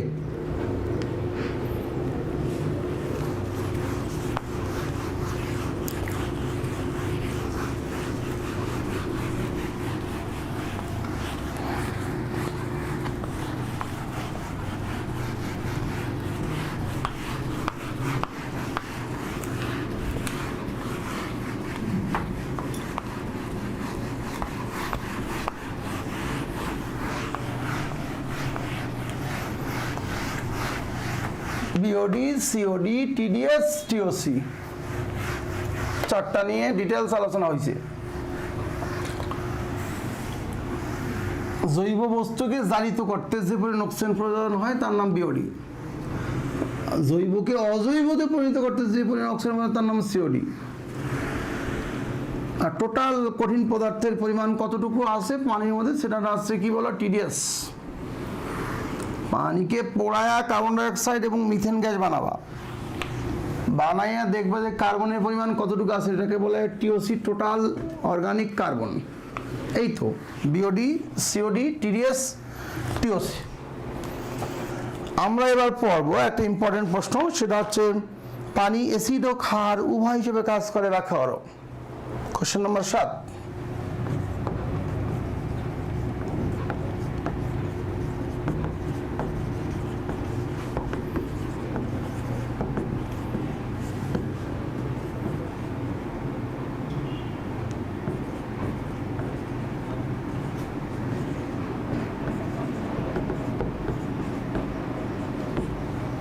পানি অ্যাসিড ও ক্ষার উভয় হিসেবে কাজ করে ব্যাখ্যা করো। তাহলে পানিকে অ্যাসিডীয় বৈশিষ্ট্য যদি দেখাতে চাই তাহলে আমরা দেখাবো যে অ্যাসিডের যে বৈশিষ্ট্য আছে এটা পানি সাপোর্ট করে কিনা। পানির যদি ক্ষারকীয় বৈশিষ্ট্য দেখাতে চাই তাহলে দেখাবো যে পানির যে ক্ষারকের যে বৈশিষ্ট্য আছে ওটা পানি সাপোর্ট করে কিনা। তাহলে তো আমরা পেয়ে যাচ্ছি, অ্যাসিডীয় বৈশিষ্ট্য পাচ্ছি, ক্ষারকীয় বৈশিষ্ট্য পাচ্ছি। তাহলে আমরা দেখি, বলা হচ্ছে পানি অ্যাসিড ও ক্ষার উভয় হিসেবে কাজ করে। অ্যাসিড হচ্ছে হাইড্রোজেনযুক্ত যৌগ যা জলীয় দ্রবণে হাইড্রোজেন আয়ন দান করে, আর ক্ষার হচ্ছে হাইড্রোক্সাইড আয়ন দান করে। পানি অ্যাসিড ও ক্ষার উভয় হিসেবে কাজ করে, যেমন আচ্ছা লেখো পানি অ্যাসিড ও ক্ষার উভয় হিসেবে কাজ করে। অ্যাসিড হচ্ছে হাইড্রোজেনযুক্ত যৌগ যা জলীয় দ্রবণে হাইড্রোজেন আয়ন দান করে, সেটা সবাই জানো। অ্যাসিড জলীয় দ্রবণে H+ হাইড্রোজেন আয়ন দান করে, এবং ক্ষারক জলীয় দ্রবণে OH- আয়ন দান করে।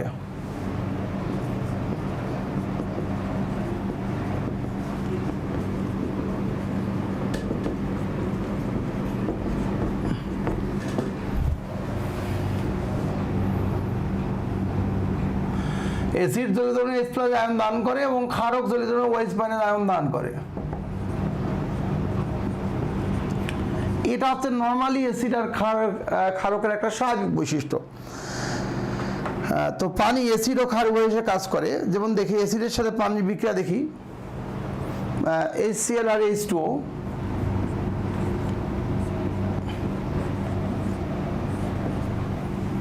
তাহলে এক্ষেত্রে এই HCl কি অ্যাসিড না? তো HClটা HCl অ্যাসিড, আর এখানে কি H2O। তো এখানকার HCl ওখানে গিয়ে পানির সঙ্গে যুক্ত গিয়ে হাইড্রোনিয়াম আয়ন তৈরি করবে, H3O, H3 hydronium ion plus এটা ক্লোরিন একা হয়ে যাবে। তাহলে এক্ষেত্রে ও কি গ্রহণ করলো না?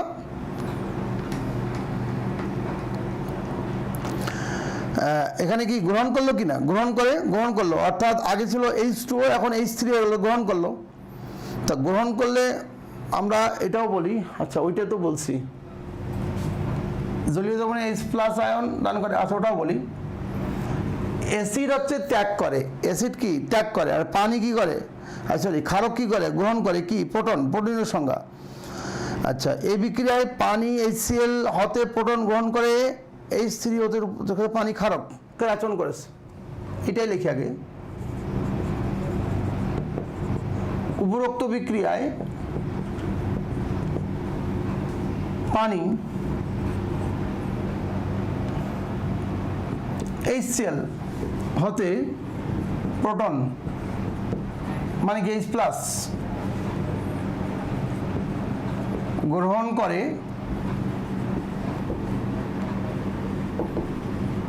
ক্ষারকের ন্যায় আচরণ করেছে।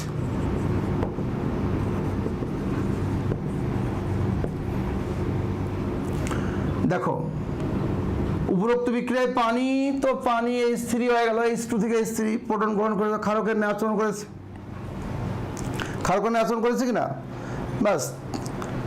আবার আমরা আরেকটা দেখি, এবারে অ্যামোনিয়া NH3, এটার সঙ্গে যদি পানি দেই, অ্যামোনিয়ার সঙ্গে পানি দিলাম, অ্যামোনিয়ার সঙ্গে দিলে অ্যামোনিয়াম হয়ে গেল NH4,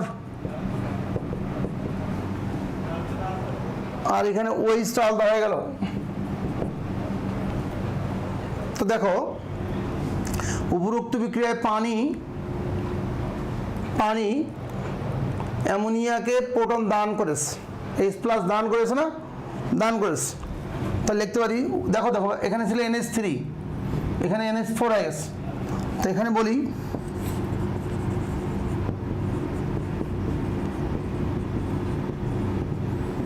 পানি অ্যামোনিয়া, NH3 মানে অ্যামোনিয়া গ্যাস, NH3 কে প্রোটন দান করেছে।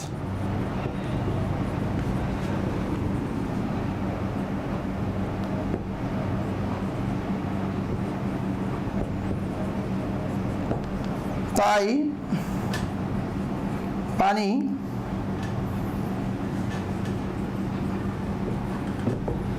অ্যাসিডের মতো আচরণ করেছে।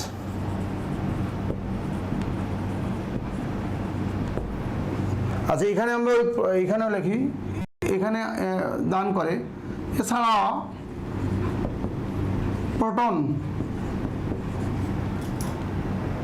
মানে কি H+ গ্রহণ করলে ক্ষারক এবং প্রোটন ত্যাগ করলে তাকে অ্যাসিড বলে।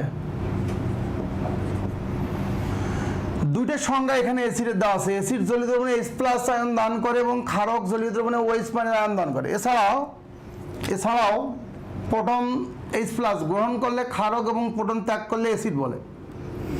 HCl আর পানি বিক্রিয়া করেছে, এখানে H3OH, এখানে দেখো দুইটা ছিল H2, এখানে H3 হয়ে গেছে। তো দুইটা এখন 3টা হয়ে গেছে, এখানে ছিল 3টা, পরে হয়ে গেছে 4টা। তাহলে 3টা একটা যুক্ত হয়ে 4টা হয়ে গেল।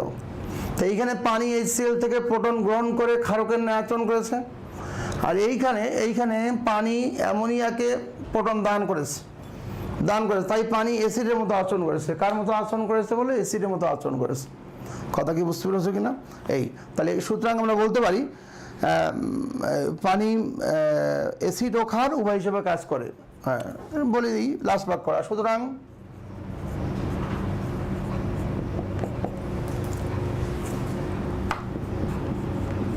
পানি অ্যাসিড ও ক্ষার উভয় হিসেবে কাজ করে। ক্ষারক বা ক্ষারক বলতে পারি, এটা ক্ষারক।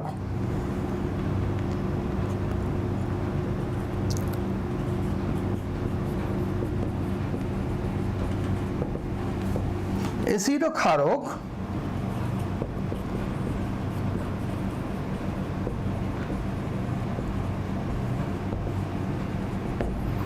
তাহলে পানি অ্যাসিডের মতো কাজ করেছে, ক্ষারকের মতোই কাজ করেছে। কথা কি ভাই বুঝতে পেরেছো কিনা? সুতরাং বলতে পারি পানি অ্যাসিড ও ক্ষারক উভয় হিসেবে কাজ করেছে, অ্যাসিড হিসেবেও কাজ করেছে, ক্ষারক হিসেবেও কাজ করেছে। বাস। আর একটা কোশ্চেন পড়বো আমরা, পানিকে সার্বজনীন ধ্রুবক বলা হয় কেন? বাকিগুলো তোমাদের শীট থেকে পড়ে নিবা। তাহলে কোশ্চেন নাম্বার হবে এবার আমাদের 8। দেখো এটা নিয়ে নাও। পানি অ্যাসিড ও ক্ষার উভয় হিসেবে কাজ করে। অ্যাসিড জলীয় দ্রবণে H+ আয়ন দান করে এবং ক্ষারক জলীয় দ্রবণে OH আয়ন দান করে। এছাড়াও প্রোটন গ্রহণ করে ক্ষারক এবং প্রোটন ত্যাগ করলে তাকে অ্যাসিড বলে। আমরা দেখলাম HCl মানে হাইড্রোক্লোরিক অ্যাসিড পানির সাথে বিক্রিয়া করে। এখানে পানি প্রোটন গ্রহণ করেছে, পানি HCl থেকে প্রোটন গ্রহণ করেছে, তাই ক্ষারকের ন্যায় আচরণ করেছে। আবার এখানে দেখলাম পানি প্রোটন দান করেছে, তাই অ্যাসিডের ন্যায় আচরণ করেছে, কারণ অ্যাসিড হচ্ছে দান করে। সুতরাং পানি অ্যাসিড ও ক্ষার উভয় হিসেবে কাজ করে। সে 2 এ 2 পাবা, 3 এ 3 পাবা, কোনো সন্দেহ নেই। দ্রুত স্ক্রিনশট দিয়ে দাও। 1 2 3 4 5 6 7 8 9 10। বাস। Question number 8।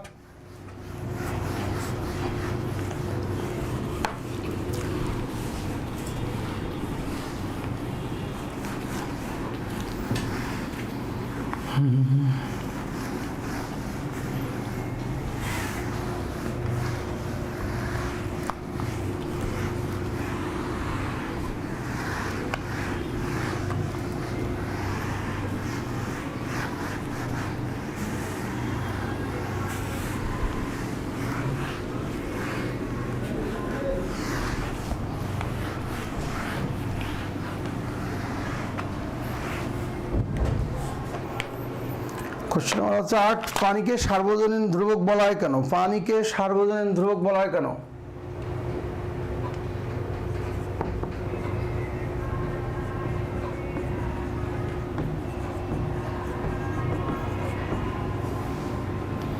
সার্বজনীন দ্রাবক বলি।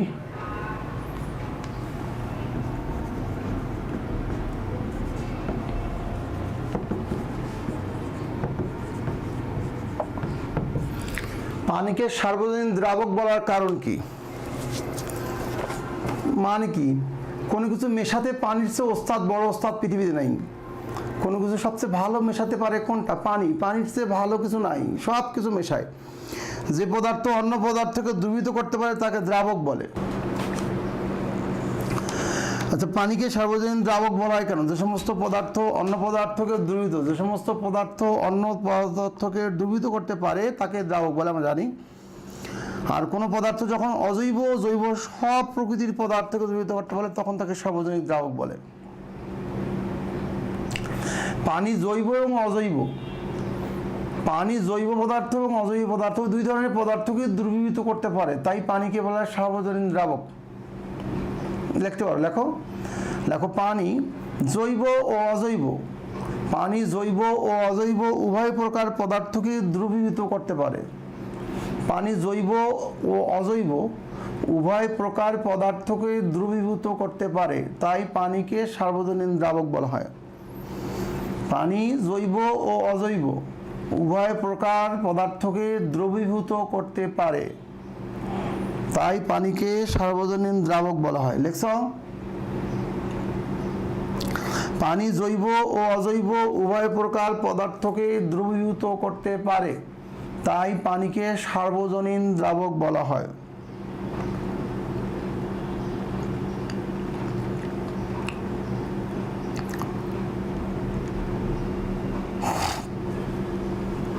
আচ্ছা,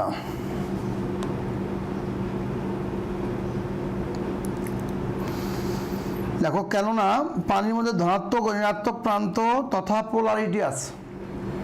কেননা পানির মধ্যে, লেখো, কেননা পানির মধ্যে ধনাত্মক ও ঋণাত্মক প্রান্ত তথা পোলারিটি আছে, ফলে বেশিরভাগ অজৈব যৌগই পানিতে দ্রবীভূত হয়ে যায়। ফলে বেশিরভাগ অজৈব যৌগই পানিতে দ্রবীভূত হয়ে যায়। আবার অনেক জৈব যৌগ আছে যাদের মধ্যে পোলারিটি আছে, ফলে সেসব যৌগ পানিতে সহজে দ্রবীভূত হয়ে যায়।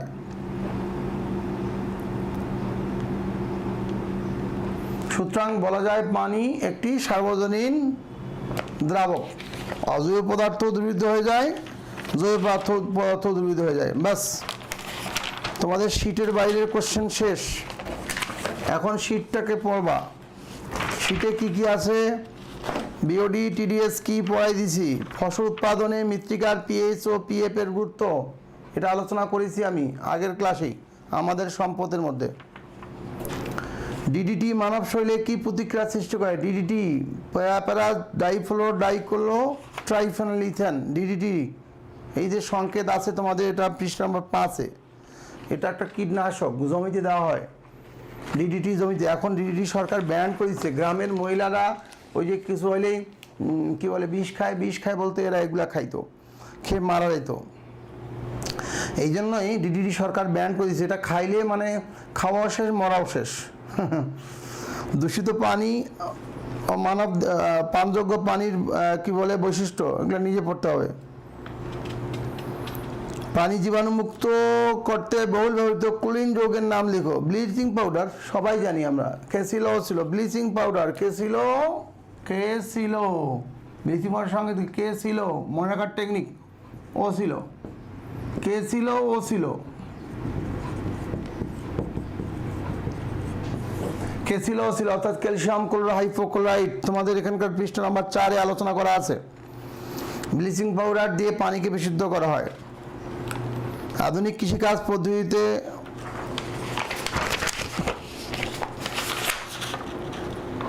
বাংলাদেশের কৃষি জমিতে এখন আগের মতো ব্যাঙ ও পশু পাখির উপস্থিতি পাওয়া যায় না কেন? এত বিষ দিলে আর থাকবে কোথায়? সব তো মরে গেছে, বোঝা যায়। এই জন্য ডিডিটি ব্যবহার নিষিদ্ধ করে দিচ্ছে। এগুলো সব তোমাদের শীটে আছে। অ্যালগাল বুম কি? বাতাস ও তাপমাত্রা অনুকূলে থাকলে ফাইটোপ্লাঙ্কটন খুব দ্রুত বংশ বিস্তার করে শৈবালের যে ঘন দৃশ্যমান আবরণ বা স্তর তৈরি করে তাকে অ্যালগাল ব্লুম বলে। আচ্ছা, এটা পড়ে নিও, অ্যালগাল ব্লুম। ফাইটোপ্লাঙ্কটন খুব দ্রুত বংশ বিস্তার করে শৈবালের যে ঘন দৃশ্যমান আবরণ বা স্তর তৈরি করে তাকে অ্যালগাল ব্লুম বলে। এগুলো পড়ে নিও, এগুলো আমার পড়ানোর পিছনে নিজে পড়ে নিও। আচ্ছা, পানি গণাঙ্ক তো পড়েছি। 98.4 ডিগ্রি মানুষের, এটা হচ্ছে কি বলে স্বাভাবিক তাপমাত্রা, কিন্তু এটা কিন্তু ফারেনহাইটে কনভার্ট করলে কত হবে? 98.4 ডিগ্রি ফারেনহাইট মানুষের তাপমাত্রা। এটাকে যদি সেলসিয়াস কনভার্ট করা তাহলে কত? 36.89 ডিগ্রি সেলসিয়াস। ঠিক তেমনই 100 ডিগ্রি সেলসিয়াস তাপমাত্রা পানিকে ফারেনহাইট করার তোমাকে টেকনিক দেওয়া দিছি। ওই সূত্রটা ওইটাই, C/5 = F - 32/9। এগুলো পড়ে নিও।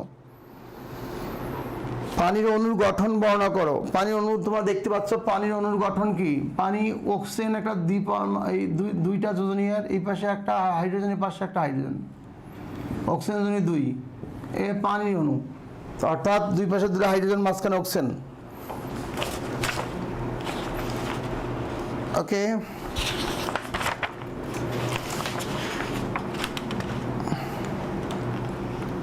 পরিবেশ সংরক্ষণে পানির ভূমিকা, পানির উৎস, এগুলো পড়ে নিবা। শীটে যেগুলো আছে সব পড়ে নিবা। দূষিত পানি বলতে বোঝায় দূষিত পানির বৈশিষ্ট্য, পানি বিশুদ্ধকরণ প্রক্রিয়া, বাস।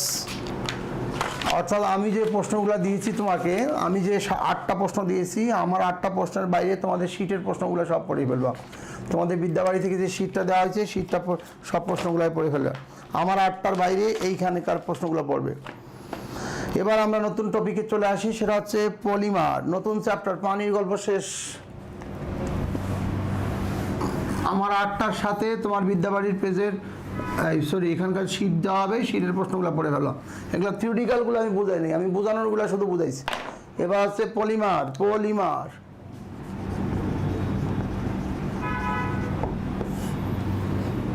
পলিমারের তোমার বেশিরভাগ কোশ্চেনে তোমার কি বলে তোমার থিওরিটিক্যাল যে কয়েকটা শুধু বোঝার, শুধু সেই কটা আমি তোমাকে বোঝাই দেবো।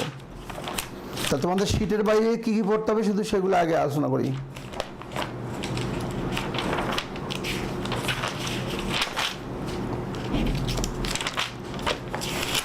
শীটের বাইরে একটু আলোচনা করি। পলিমার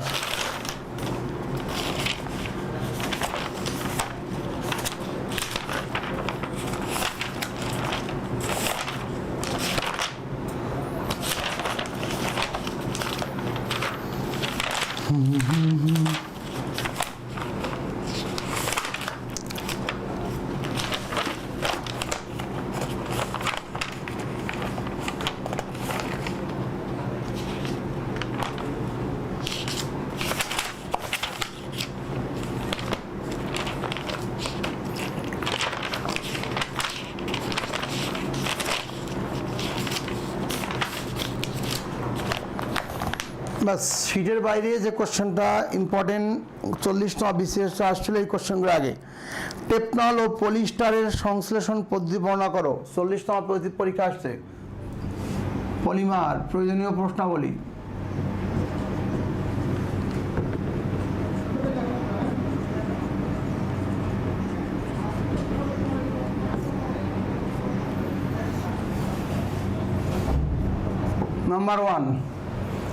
নাম্বার ওয়ান টেপনল ও পলিস্টারের সংশ্লেষণ পদ্ধতি বর্ণনা করো।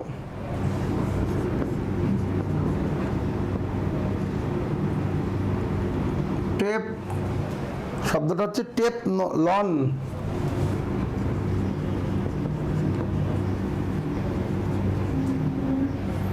টেপনল ও পলিস্টারের সংশ্লেষণ পদ্ধতি।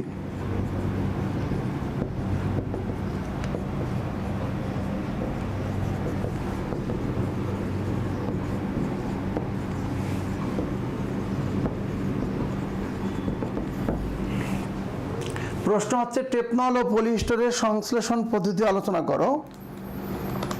পরিবেশ দূষণে রাবার ও প্লাস্টিকের ভূমিকা সম্পর্কে সংক্ষিপ্ত আলোচনা করো।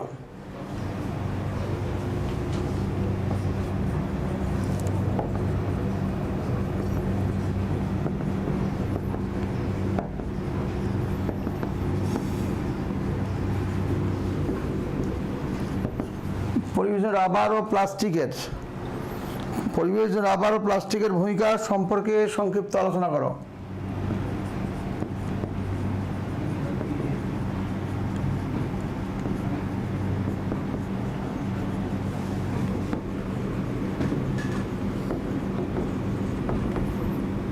চল্লিশতম বিসিএস, গত বিসিএস এর কোশ্চেন ছিল ভাই, সুতরাং ইম্পর্টেন্ট প্রশ্ন।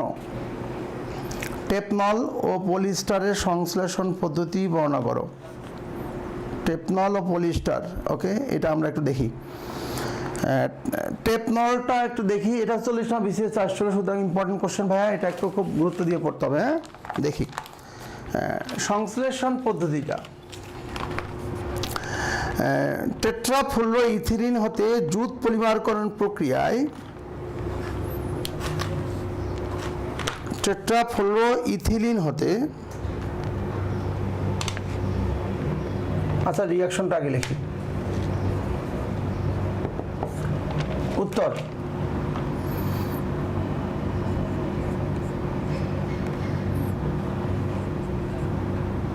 CF2 বন্ড ডাবল বন্ড এই CF2।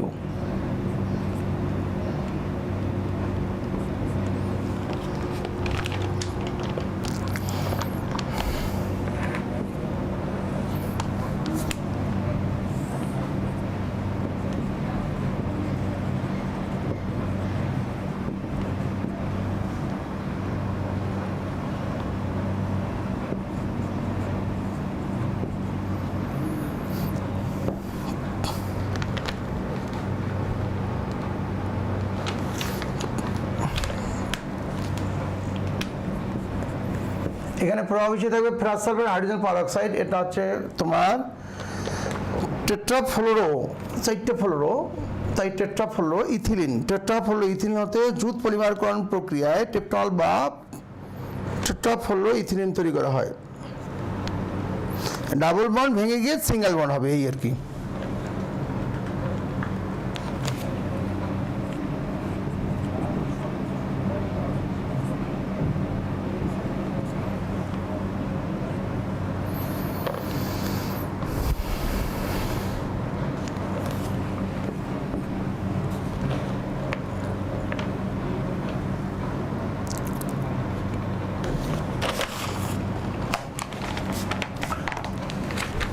আচ্ছা, এটার উত্তরটা আমরা লিখি।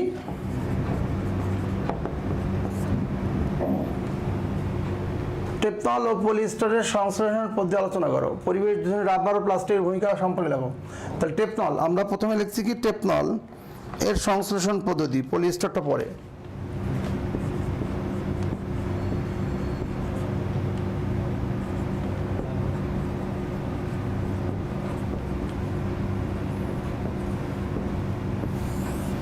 এই একটা রিয়াকশন যদি মনে রাখো অনেক জায়গায় কাজে লাগবে।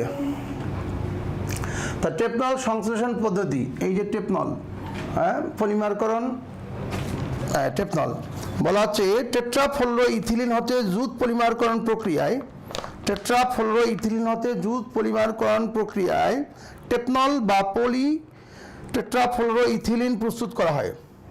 এইটা হচ্ছে দেখো, টেট্রা মানে 4, ইথিলিন, মিথেন, ইথেন, যারা আর্টস কমার্স ব্যাকগ্রাউন্ড আছে একটু কষ্ট হবে, মুখস্থ রাখলে হবে, একটা রিয়াকশন তো। তাহলে এখানে মিথেন মানে কার্বন একটা, ইথেন মানে কার্বন 2টা। তাহলে এক্ষেত্রে ডাবল বন্ড আছে, এটা দেখো টেট্রাফ্লোরো, বলতাম যে একটু লেখো, টেট্রাফ্লোরো ইথিলিন হতে, এই রিয়াকশনটা আগে লিখবা, টেট্রাফ্লোরো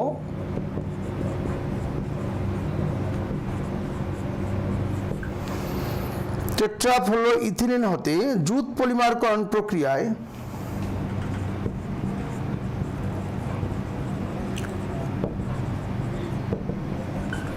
জুট পলিমারকরণ প্রক্রিয়ায়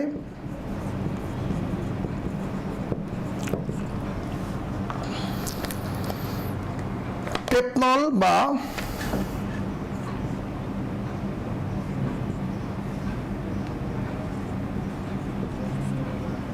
টেফলন বা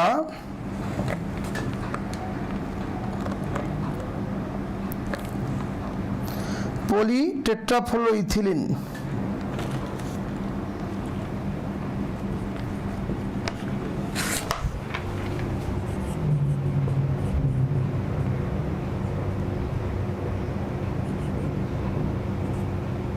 পলি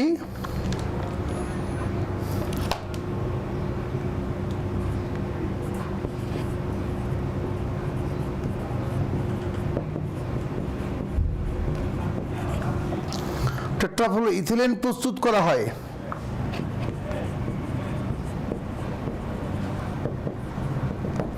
এখানে প্রয়োগে ফেরাস সালফেট হাইড্রোজেন পারঅক্সাইড ব্যবহৃত হয়।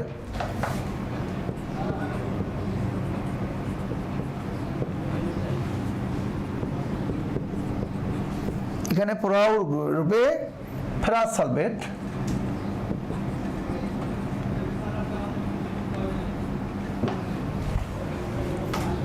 ও হাইড্রোজেন পারঅক্সাইড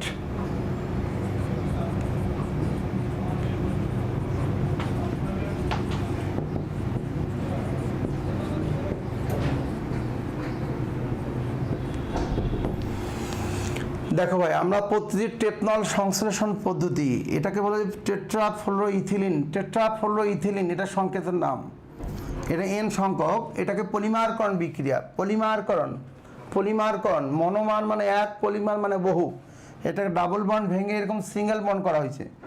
ওকে, ইথিলিন হতে পলিমারকরণ প্রক্রিয়া টেপনল বা পলিটেট্রাফ্লোরো ইথিলিন, পলিটেট্রাফ্লোরো ইথিলিন প্রস্তুত করায়। এখানে প্রভাবগ্রহে ফেরাস সালফেট ও হাইড্রোজেন পারঅক্সাইড, এর নাম ফেরাস সালফেট হাইড্রোজেন পারঅক্সাইড ব্যবহৃত হয়। দেখো, এটা হচ্ছে টেপনল সংশ্লেষণ পদ্ধতি, টেপলন, তাড়াতাড়ি। এবার আমরা পলিস্টার সংশ্লেষণ পদ্ধতি পড়ব। পলিস্টার এটা হচ্ছে, তারপরে পলিস্টার সংশ্লেষণ পদ্ধতি।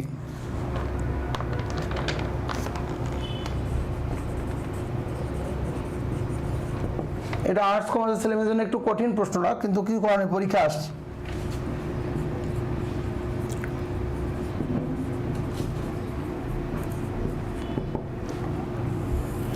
পলিস্টার সংশ্লেষণ পদ্ধতিটা এটা রিয়াকশন আকারে না দেখে নর্মালি কথায় ইথিলিন গ্লাইকোল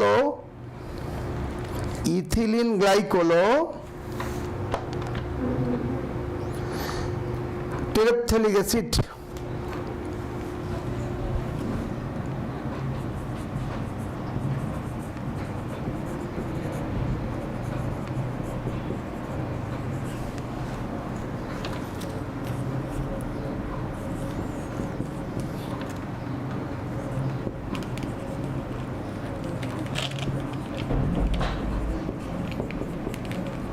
ইথিলিন গ্লাইকোল ও ট্রেপথ্যালিক অ্যাসিড এর মিশ্রণে পলিস্টার তৈরি হয়।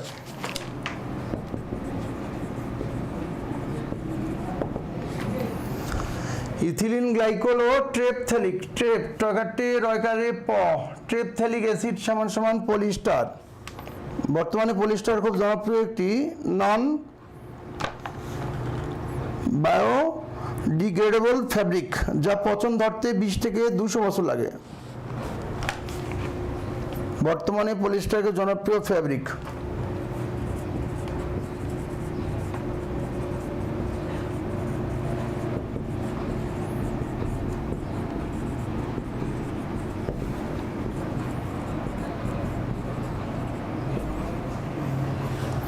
যার পচন ধরতে 20 থেকে 200 বছর লাগে।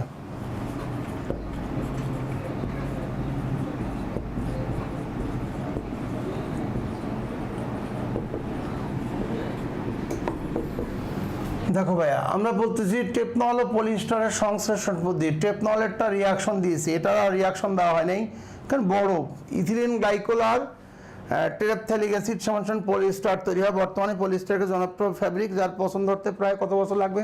20 থেকে 200 বছর লাগবে। বাস। পরিবেশ দূষণে রাবার ও প্লাস্টিকের ভূমিকা নিজে পড়ে নিতে হবে। বেশিরভাগ প্লাস্টিক ও কৃত্রিম রাবার পচনশীল নয়। একটু মুখে বলি, পারলে লিখে নাও। বেশিরভাগ রাবার ও প্লাস্টিক,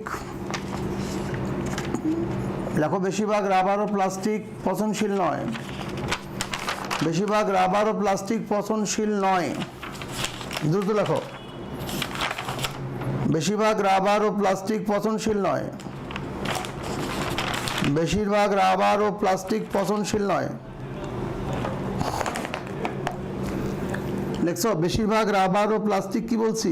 পচনশীল নয়। এর ফলে পুনর্ব্যবহার না করে বজ্র হিসাবে অপসারণ করলে পচনশীল নয়, পচবে না। এর ফলে পুনর্ব্যবহার না করে বজ্র হিসেবে অপসারণ করলে এগুলো পরিবেশে জমা হতে থাকে। এগুলো পরিবেশে কি বলছি বলো? জমা হতে থাকে এবং নানা রকম প্রতিবন্ধকতা সৃষ্টি করে। আবারও বলি, বেশিরভাগ রাবার ও প্লাস্টিক পচনশীল নয়। এর ফলে পুনর্ব্যবহার না করলে বজ্র হিসাবে অপসারণ করলে এগুলো পরিবেশে জমা হতে থাকে এবং নানা রকম প্রতিবন্ধকতা সৃষ্টি করে। শহরের বেশিরভাগ নর্দমায় নালায় প্লাস্টিক বা রাবার জাতীয় জিনিস জমে নালা বন্ধ হয়ে যায়। শহরের বেশিরভাগ নর্দমায় বা নালায় প্লাস্টিক বা রাবার জাতীয় জিনিস জমে নালা বন্ধ হয়ে যায়। ফলে পানি প্রবাহ বন্ধ হয়ে যায়। সামান্য বৃষ্টিপাত হলে রাস্তায় পানি জমে জলাবদ্ধতা সৃষ্টি হয়।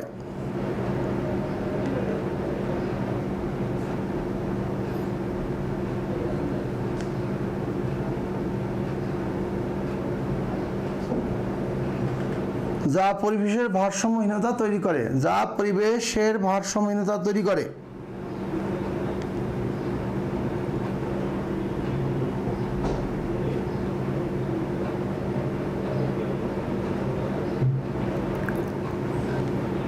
ব্যাস, রাবার ও প্লাস্টিকের বজ্র অনেক সময় মাটিতে থাকলে তা মাটির উর্বরতা নষ্ট করতে পারে। রাবার ও প্লাস্টিক মাটিতে থাকলে তা অনেক সময় মাটির উর্বরতা নষ্ট করতে পারে।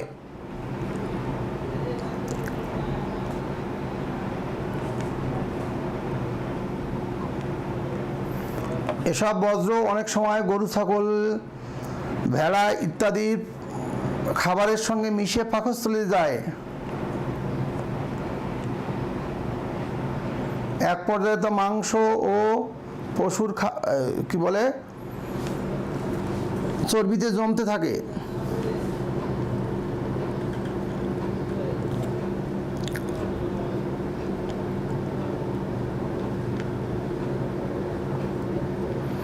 ফলে সেই সব প্রাণীর মাংস, চর্বি মানবদেহে গেলে মানবদেহে ক্যান্সারের মতো মারাত্মক রোগ সৃষ্টি হতে পারে।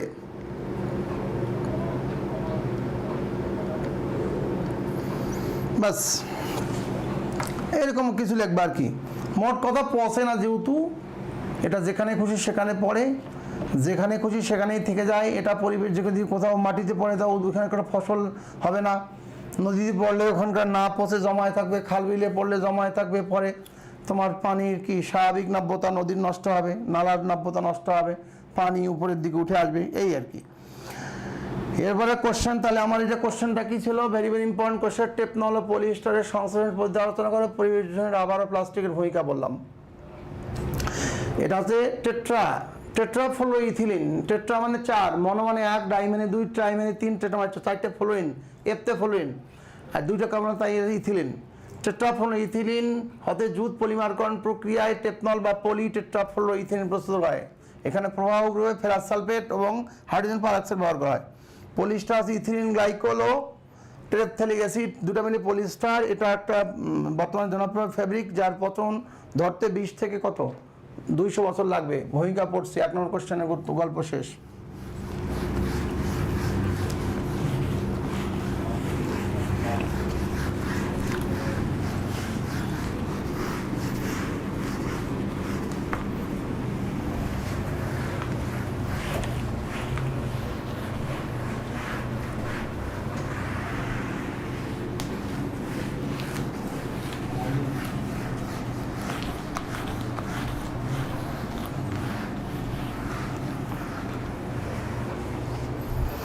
2 নম্বর প্রশ্ন আমাদের, পলিমার সেমিকন্ডাক্টর কি, এর বৈশিষ্ট্য আলোচনা করো। এটা 40টা বিশেষ এটা আসছিল। পলিমার সেমিকন্ডাক্টর কি? পলিমার, প্রশ্নটা হচ্ছে পলিমার সেমিকন্ডাক্টর।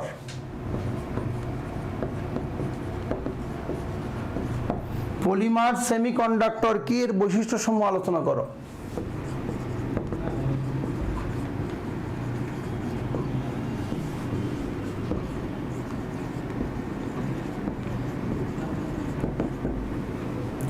বলা হচ্ছে পলিমার সেমিকন্ডাক্টর কি, এর বৈশিষ্ট্য সমূহ আলোচনা করো। পলিমার সেমিকন্ডাক্টর কি, এর বৈশিষ্ট্য সমূহ আলোচনা করো। এটা তো নাকি পলিমার সেমিকন্ডাক্টর কি বৈশিষ্ট্য। তো একটু লিখে ফেলি, এই কোশ্চেনটা একটু লিখে ফেলি। যে সমস্ত অর্ধপরিবাহী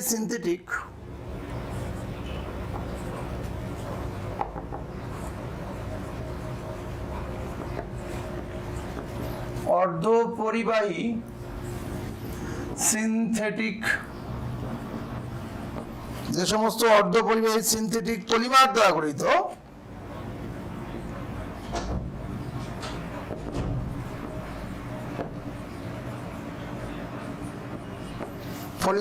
গঠিত, সেগুলোকে পলিমার সেমিকন্ডাক্টর বলে।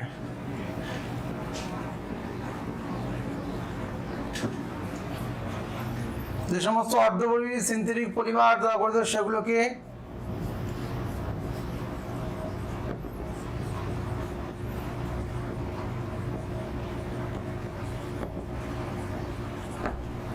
পলিমার সেমিকন্ডাক্টর বলে। যেমন এলইডি, ট্রানজিস্টর ইত্যাদি।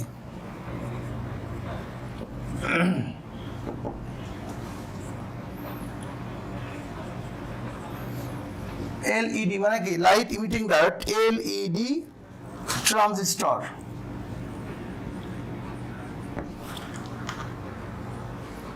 ট্রানজিস্টর,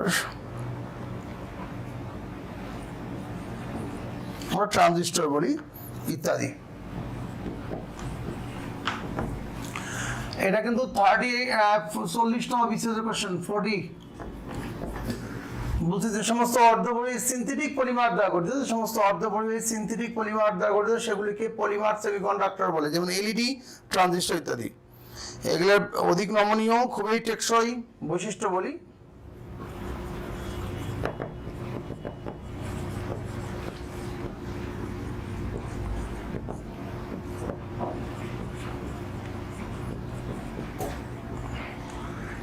খুবই টেকসই, সহজে রূপান্তরযোগ্য, বেশ সুসংহত। সহজে রূপান্তরযোগ্য,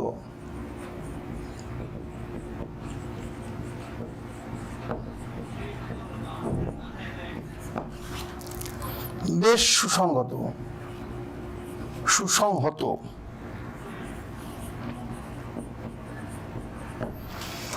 তাহলে অধিক নমনীয়, খুবই টেকসই, সহজে রূপান্তরযোগ্য, বেশ সুসংহত। বলেছি যে যে সমস্ত অর্ধপরিবাহী সিনথেটিক পলিমার দ্বারা গঠিত সেগুলিকে পলিমার সেমিকন্ডাক্টর বলে, যেমন এলইডি, ট্রানজিস্টর ইত্যাদি। কথা কি বোঝা গেছে কিনা ভাইয়া? ওকে, এটাও 40টা বিসিএস এর কোশ্চেন ছিল। আরেকটা কোশ্চেন আছে, এটা আমাদের সব সময় কাজে লাগে, সেটা হচ্ছে পলিমারকরণ কি, ব্যাখ্যা করো। তোমাদের শীটের মধ্যে কোশ্চেনটা আছে, রিয়াকশনটা আমি দিয়ে দেবো।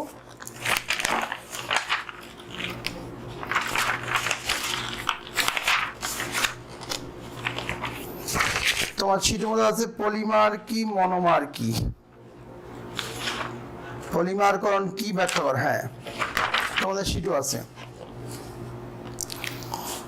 এটা কোশ্চেন। তোমাদের পৃষ্ঠা নম্বর 15 বলা আছে পলিমারকরণ কি, তা কত প্রকার ও কি কি। এখানে মনোমার মানে এক, বুঝছো? এই মনোমার, পলিমার হচ্ছে অনেকগুলো মনোমারের সমষ্টি, মনো মানে এক। পলিমার শব্দটি হচ্ছে গ্রিক শব্দ পলিও মেরাস থেকে, যার অর্থ হচ্ছে মেনি প্লাস পার্ট, অর্থাৎ পলি আর মেরাস, মেনি আর পার্ট। অনেকগুলো মনোমার একসাথে হলে তাকে কি বলা হয়? পলিমার বলা হয়। অনেকগুলো মনোমার একসাথে তাকে কি বলা হয়? পলিমার। বুঝছো? অনেকগুলো মনোমারকে একসাথে করলে কি হয়? পলিমার হবে। যেমন আমরা ওই যেটা উদাহরণ দেই,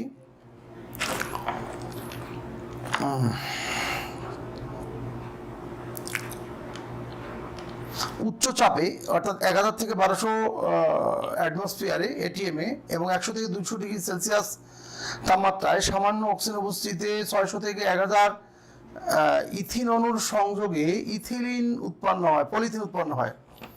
পলিথিনের বিক্রিয়াটাও একটু আগে যেটা দিয়েছিলাম, ওখানে H ছিল, ওখানে H দিবা, হয়ে যাবে, একই বিক্রিয়া। আচ্ছা ঠিক আছে, 2 নম্বর শেষ। কি বলছি? পলিমার সেমিকন্ডাক্টর কি বৈশিষ্ট্য আলোচনা করো। যে সমস্ত অর্ধপরিবাহী সিনথেটিক পলিমার দ্বারা গঠিত সেগুলোকে পলিমার সেমিকন্ডাক্টর বলে, যেমন এলইডি, ট্রানজিস্টর ইত্যাদি। বৈশিষ্ট্য বললাম নমনীয়, টেকসই, সহজে রূপান্তরযোগ্য, বেশ সুসংগত। বাস,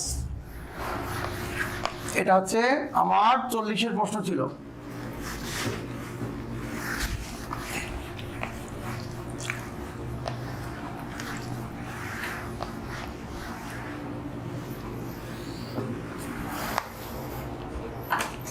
প্রশ্ন হচ্ছে পলিমারকরণ কি।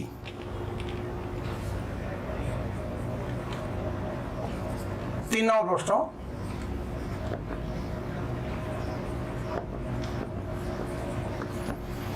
পলিমারকরণ কি, ব্যাখ্যা করো।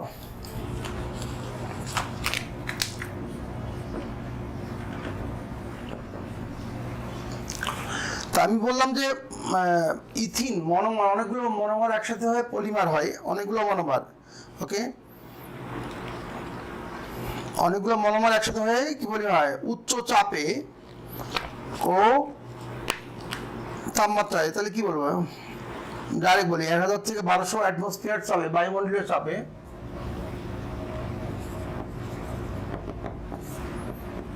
1000 থেকে 1200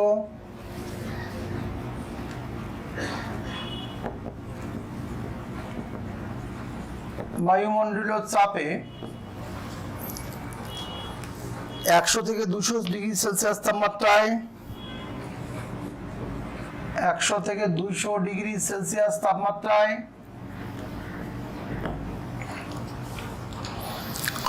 সামান্য অক্সিজেন উপস্থিতিতে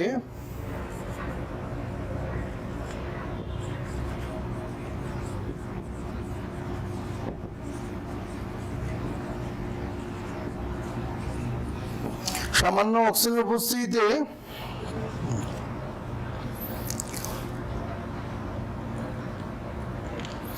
600 থেকে 1000 ইথিন অণুর সংযোগে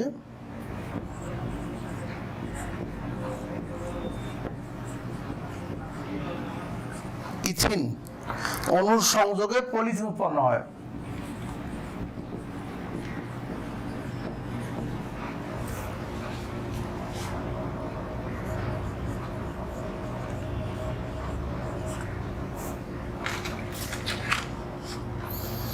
পলিথিন উৎপন্ন হয়।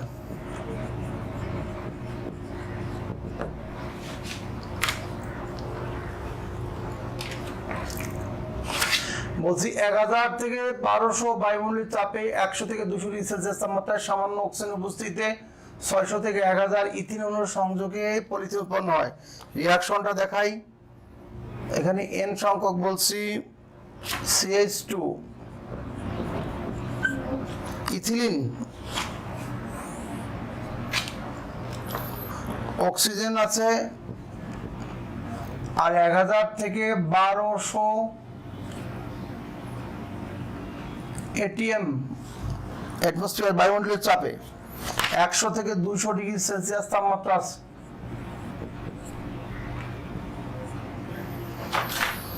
এটা উৎপন্ন হবে হচ্ছে পলিথিন।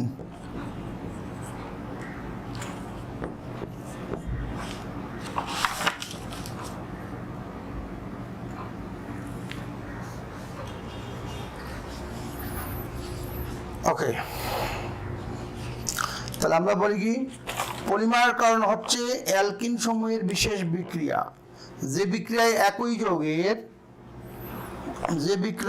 একই যৌগের বহু সংখ্যক অণু পরস্পর যুক্ত হয়ে বৃহৎ অণু বিশিষ্ট নতুন যৌগ উৎপন্ন করে সে বিক্রিয়াকে পলিমারকরণ বা পলিমারাইজেশন বিক্রিয়া বলে।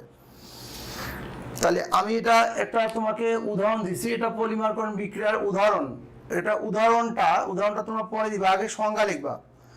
তোমার বলে ইথেন, প্রোপিন প্রভৃতি অন্যান্য প্রতিস্থাপিত অ্যালকিন সমূহ উচ্চ চাপে ও তাপে অনুঘটকের উপস্থিতিতে প্রায় এক অণু অন্য অপর অণুর সাথে পরপর যুক্ত হয়ে উচ্চ আণবিক ভরবিশিষ্ট পদার্থের সৃষ্টি করে।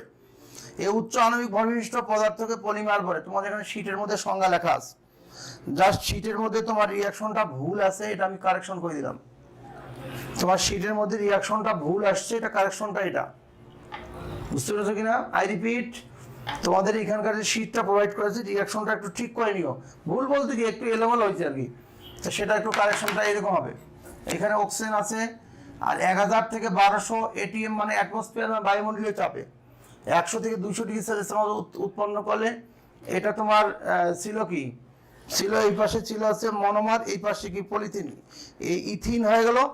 ইথিন মনোমার আর পলিথিন কি পলিমার, এটা হচ্ছে ইথিন।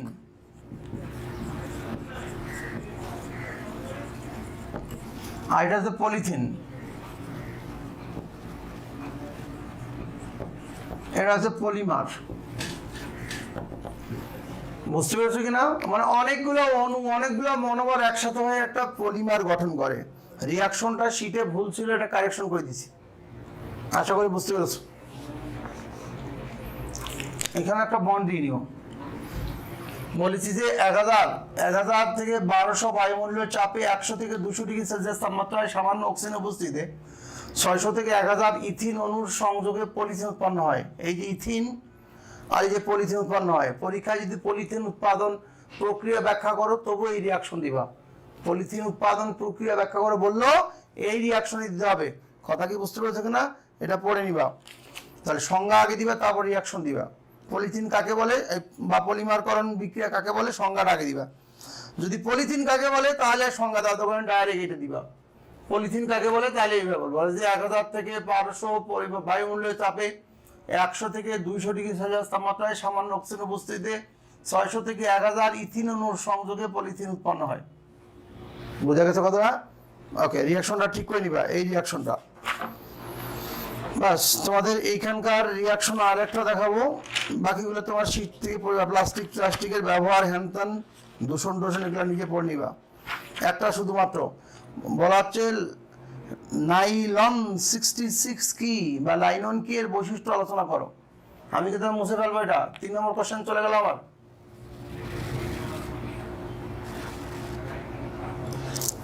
হয়ে গেল, মুছে দিচ্ছি। 1 2 3 রিয়াকশনটা শীটটা এটা কারেকশন করে নিবা, এইভাবে কারেকশন করে নিবা। 1 2 3 4 5 6 7 8 9 10।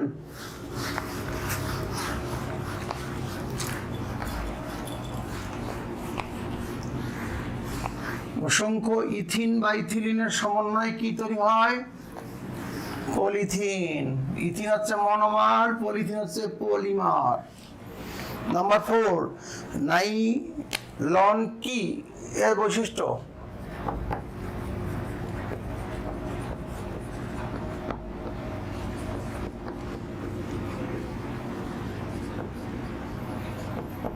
অথবা এই কোশ্চেনটাকে আরেকভাবে বলা যায়,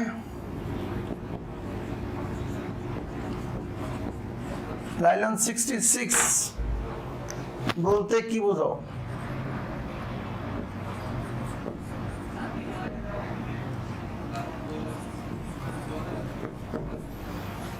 নাইলন 66 বলতে কি বোঝো, এটাও হতে পারে। ওকে, একটু কোশ্চেনটা লেখো, আগে থিওরিক্যাল কথা বলে লিখতে হবে। লেখো সাধারণত এপিডিক অ্যাসিড ও হেক্সামিথিলিন ডাইমিন নামক, সাধারণত এপিডিক অ্যাসিড ও হেক্সাম, এটা তোমাদের শীটের মধ্যে থিওরিক্যাল কথা আছে, রিয়াকশনটা নাই, রিয়াকশনটা আমি দিয়ে দেবো। সাধারণত এপিডিক অ্যাসিড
একটু বড়, সংকেতটা একটু বড়।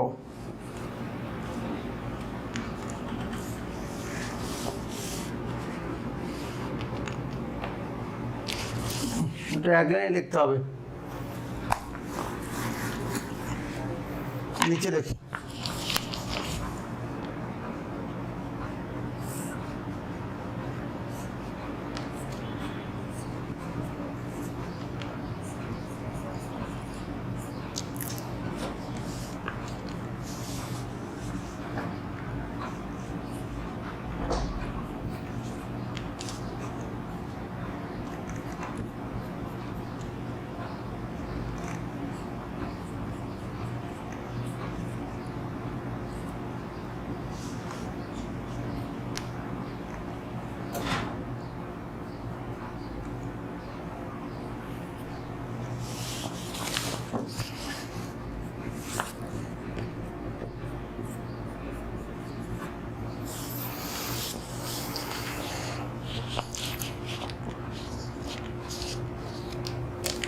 এটার নাম হচ্ছে এপিডিক অ্যাসিড।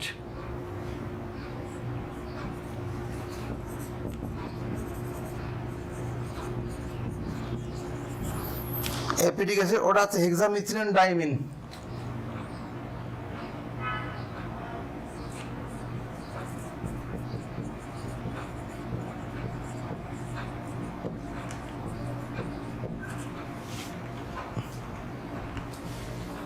এটা হচ্ছে নাইলন 66।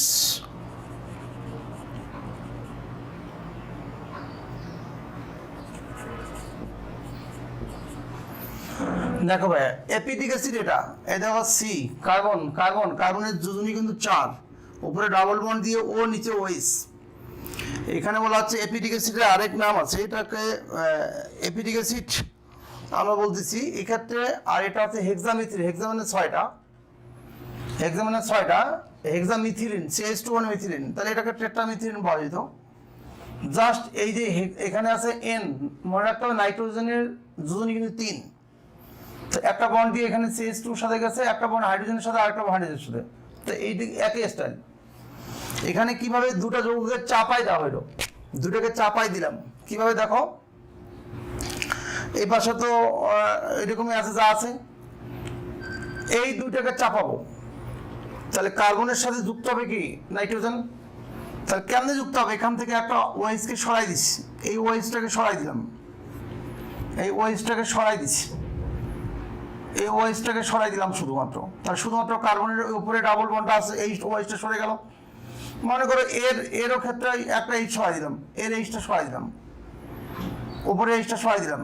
ভাই হাত ফাঁকা না করলে, তুমি ধরো আমার দুই হাতে দুইটা জিনিস আছে, একটা হাত ফাঁকা না করলে আমি তোমার সঙ্গে হ্যান্ডশিপ করবো কিভাবে? আমার এখানে কার্বনের যোজনী 4 মেলাতেই হবে। দেখো এই সংকেতটা দেখো, এখানে দুইটা ডাবল বন্ড, এখানে একটা সিঙ্গেল বন্ড আছে, এখানে একটা সিঙ্গেল বন্ড, এই ওএইচ হাইড্রোক্সিল মূলকটাকে সরাই দিব, আউট, হাইড্রোজেন আউট। তাহলে এই হাত আর এই হাত মিলে হ্যান্ডশেক করে দেবো, এই জয়েন্ট হয়ে গেছে, এখানে জয়েন্ট হয়ে গেল, এই যে এখানে জয়েন্ট হয়ে গেল, আর বাকি যে আসতে হুবহু লিখেছে। এখন একটা, তাহলে এখানকারও একটা হাইড্রোজেন, উপরে দুটো হাইড্রোজেন বাদ দিই, এরও দুটো ওএইচ বাদ দিয়ে দেবো। এই হাইড্রোজেনগুলো, হাইড্রোজেন এই ওএইচের সঙ্গে পানি হবে, ওই হাইড্রোজেন ওএইচের সঙ্গে পানি হবে, দুটাকে চাপাই লিখে দিচ্ছি।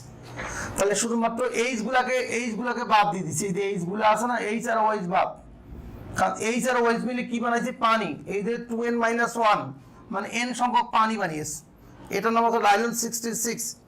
যেহেতু 6টা কার্বন আছে তাই বলা হয় 66। দেখো এই যে 4টা কার্বন, এই যে 4টা, এখানে একটা, এখানে একটা, করে 6টা, হ্যাঁ এখানে 6টা, এখানেও 6টা আছে, এখানে ডাইরেক্ট 6, তো 6টা। তাহলে বলছি অ্যাসিটিক অ্যাসিড আর হেক্সামিথিলিন ডাইএমিন, এটার নাম কি হেক্সামিথিলিন ডাইএমিন, হেক্সামিথিলিন ডাইএমিন। হেক্সা মানে 6, হেক্সা মানে কি বলো 6, এই যে হেক্সামিথিলিন ডাইএমিন, হেক্সামিথিলিন ডাইএমিন। দেখো মিথিলিন মানে NH2, NH2 আছে মিথিলিন, ওকে। অ্যাসিটিক অ্যাসিড, এর নাম কি অ্যাসিটিক অ্যাসিড, তোমার এখানে শীটের মধ্যে দেওয়া আছে। সাধারণত অ্যাসিটিক অ্যাসিড ও হেক্সামিথিলিন ডাইএমিন নামক রাসায়নিক পদার্থের পলিমারকরণ প্রক্রিয়ায় নাইলন তৈরি হয়। সাধারণত 2 শ্রেণীতে ভাগ করা হয়, যেমন নাইলন 66, নাইলন 6। দেখো নাইলন 66 এটাকে বলা হয়, এটাকে নাইলন 66 বলছি কেন, এইখানে 6টা কার্বন, ওখানেও 6টা কার্বন, এই কার্বন থেকে এই পাশে দেখো এখানে CH4, এখানে 4টা, 5টা, 6টা, ওখানে একলাই 6টা। তার মানে আমি কি বলছি, এই যে অ্যাসিটিক অ্যাসিড হেক্সামিথিলিন ডাইএমিনকে চাপাই দিলাম, খালি চাপাই দিলাম, কেমনে, এখান থেকে ওই সরাই দিচ্ছি, ওখান থেকে এই সরাই দিচ্ছি, তো ওই সরাই দিলাম। এই দুটা যৌগ একসাথে, এন তো আছে, এন সংখ্যক আছে, এন সংখ্যক বলছি কেন আমি জানি না সঠিক কতটা আছে, তাই এন লিখে দিচ্ছি। তো ওই সরাই দিয়ে দুজন করে হাত ফ্রি করলাম, দুজনই মানে হাত, এই বন্ধন ফ্রি করে দিয়ে দুজনকে একসাথে করে দিলাম। তো হাইড্রোজেন আর অক্সিজেনগুলো, হাইড্রোজেন আর হাইড্রোক্সিলগুলো, এই হাইড্রোজেন দুটা আর হাইড্রোক্সিল দুটা লাস্টে পানি হয়ে গেছে, দুটোকে চাপাই দিলে হয়ে গেল। তাহলে এখানে বলা হচ্ছে নাইলন 66 কি অ্যাসিটিক অ্যাসিড ও হেক্সামিথিলিন ডাইএমিন, অ্যাসিটিক অ্যাসিড ও হেক্সামিথিলিন ডাইএমিন পরস্পরের সঙ্গে বিক্রিয়া করে নাইলন 66 উৎপন্ন করে। অ্যাসিটিক অ্যাসিড ও হেক্সামিথিলিন ডাইএমিন পরস্পরের সাথে বিক্রিয়া করে কি বলছি, নাইলন 66 বা নাইলন উৎপন্ন করে। নাইলন 66 বলছি কেন, 6টা কার্বন, 2টা যৌগতে আছে, দুটো একসাথে হয় একটা বড় যৌগ হয়ে গেছে, তাই 66 বলি অনেক সময় আমরা, বোঝেন ব্যাপারটা? তো বাস এই যে মোটামুটি 3টা বিক্রিয়া তোমাকে পড়তে বলছি, একটা হচ্ছে পলিমারকরণ বিক্রিয়া, একটা নাইলন 66 এর বিক্রিয়া, একটা হচ্ছে টেপনলের বিক্রিয়া, বোঝা নাই? এই 3টা বিক্রিয়া একটু কষ্ট করে পড়তে হবে ভাই। তারপরে পিভিসি কি এগুলো পড়ে নিবা, রাবারের ব্যবহার, প্লাস্টিক কি, তোমাদের শীট, এখান থেকে যে শীট প্রোভাইড করে শীট পড়ে নিবা, বাস পলিমারকরণের গল্প শেষ। ওকে, তাহলে পলিমারকরণের 3টা রিয়াকশন তোমাকে পড়তে হচ্ছে। পলিমারকরণ অসংখ্য ইথিলিন পরমাণুর সমন্বয়ে পলিথিন উৎপন্ন করে, ডাবল বন্ড উপাশে গিয়ে সিঙ্গেল বন্ড হয়ে যাবে। আর এই পলিমারকরণ বিক্রিয়াটায় তো CH2 ছিল, ওখানে CF2 টেপনলের ক্ষেত্রে খালি CF2 টেপনল, প্রথম যেটা বলছিলাম টেপনল সংশ্লেষণ, ওখানে CF2 ডাবল বন্ড CF2। আর পলিথিনের ক্ষেত্রে CH2 ডাবল বন্ড CH2, আর H আর F, এখানে H ওখানে F, পার্থক্য এই, বোঝো না ব্যাপারটা? H আর F এই। আর এছাড়া পলিথিন বিক্রিয়া আর টেপনল বিক্রিয়া সেম, পলিথিন তৈরির বিক্রিয়া আর টেপনলের বিক্রিয়া সেম, পার্থক্য শুধু পলিথিনের হচ্ছে CH আর ওখানে CF। নাইলন 66 হচ্ছে এপিডিক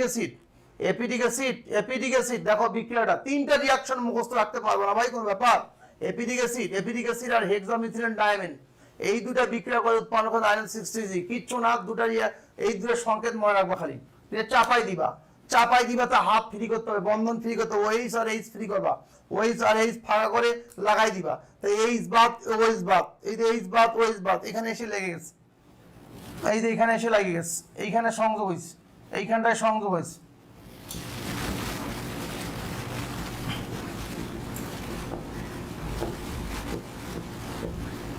আবার পরীক্ষা আবার এটা দিও না, এটা বোঝানোর জন্য দিলাম, এই যে এইখানটায় সংযোগ হয়েছে, চাপাই গেলাম, তাহলে এখানকার একটা হাইড্রোজেন গেল, এখানকার একটা OH মিলে পানি বানাইছে। আবার প্রথমে একটা এখানে একটা কি বলে এখানে OH ছিল, ওখানকার একটা হাইড্রোজেন, এই যে উপরে একটা হাইড্রোজেন ছিল, দুটো পানি, তাহলে একটা করে হাইড্রোজেন বাদ দিব, দুটো করে হাইড্রোজেন বাদ দিব, দুটো করে OH বাদ দিব যৌগের, এটাও দুটো করে OH, ওইটার দুটো করে হাইড্রোজেন বাদ, এইগুলো পানি বানাতো, আর দুটো করে চাপাই দিলে হয়ে গেল নাইলন 66। আশা করি বুঝতে পেরেছো। তার বাকি যে মুখস্থ রিডিং পড়াগুলো এটা নিজেরা পড়ে নিবা, আমার কথা কি স্যার বুঝতে পেরেছি কিনা? বাকিগুলো নিজেরা পড়ে নিবে, অর্থাৎ পরিবেশের সাথে ক্ষতিকর দিকগুলো, পরিবেশের উপর এগুলোর প্রভাব কি, তো এই গেল আমাদের এতক্ষণ ধরে আলোচনা লেকচার 4। তো লেকচার 4 এর মধ্যে কি ছিল? আমরা পড়লাম হচ্ছে ওয়াটার এবং পলিমার। আমরা ওয়াটার এবং পলিমারের গুরুত্বপূর্ণ প্রশ্নগুলো পড়েছি, এবং তোমাদের শীটের বাইরে যে প্রশ্নগুলো স্পেশালি 40তম BCS এ, 38তম BCS এ, 37তম BCS এর কোশ্চেনগুলো আমি সলভ করে দেওয়ার চেষ্টা করেছি। ওকে, আর শীটের গুলোর ক্ষেত্রে ইন ব্রিফ বলে দেওয়ার চেষ্টা করছি। আবার দেখাবে নেক্সট ক্লাসে, ততক্ষণ বন্ধু তোমাদের প্রত্যেকের জন্য শুভকামনা, প্রত্যেকে ভালো থাকো, মহান সৃষ্টিকর্তা আল্লাহ তাআলা তোমাদের নেক বাসনাগুলো পূর্ণ করো এবং বিশেষ কার্যে কবুল করো, আমিন। আসসালামু আলাইকুম ওয়া রাহমাতুল্লাহি ওয়া বারাকাতুহু।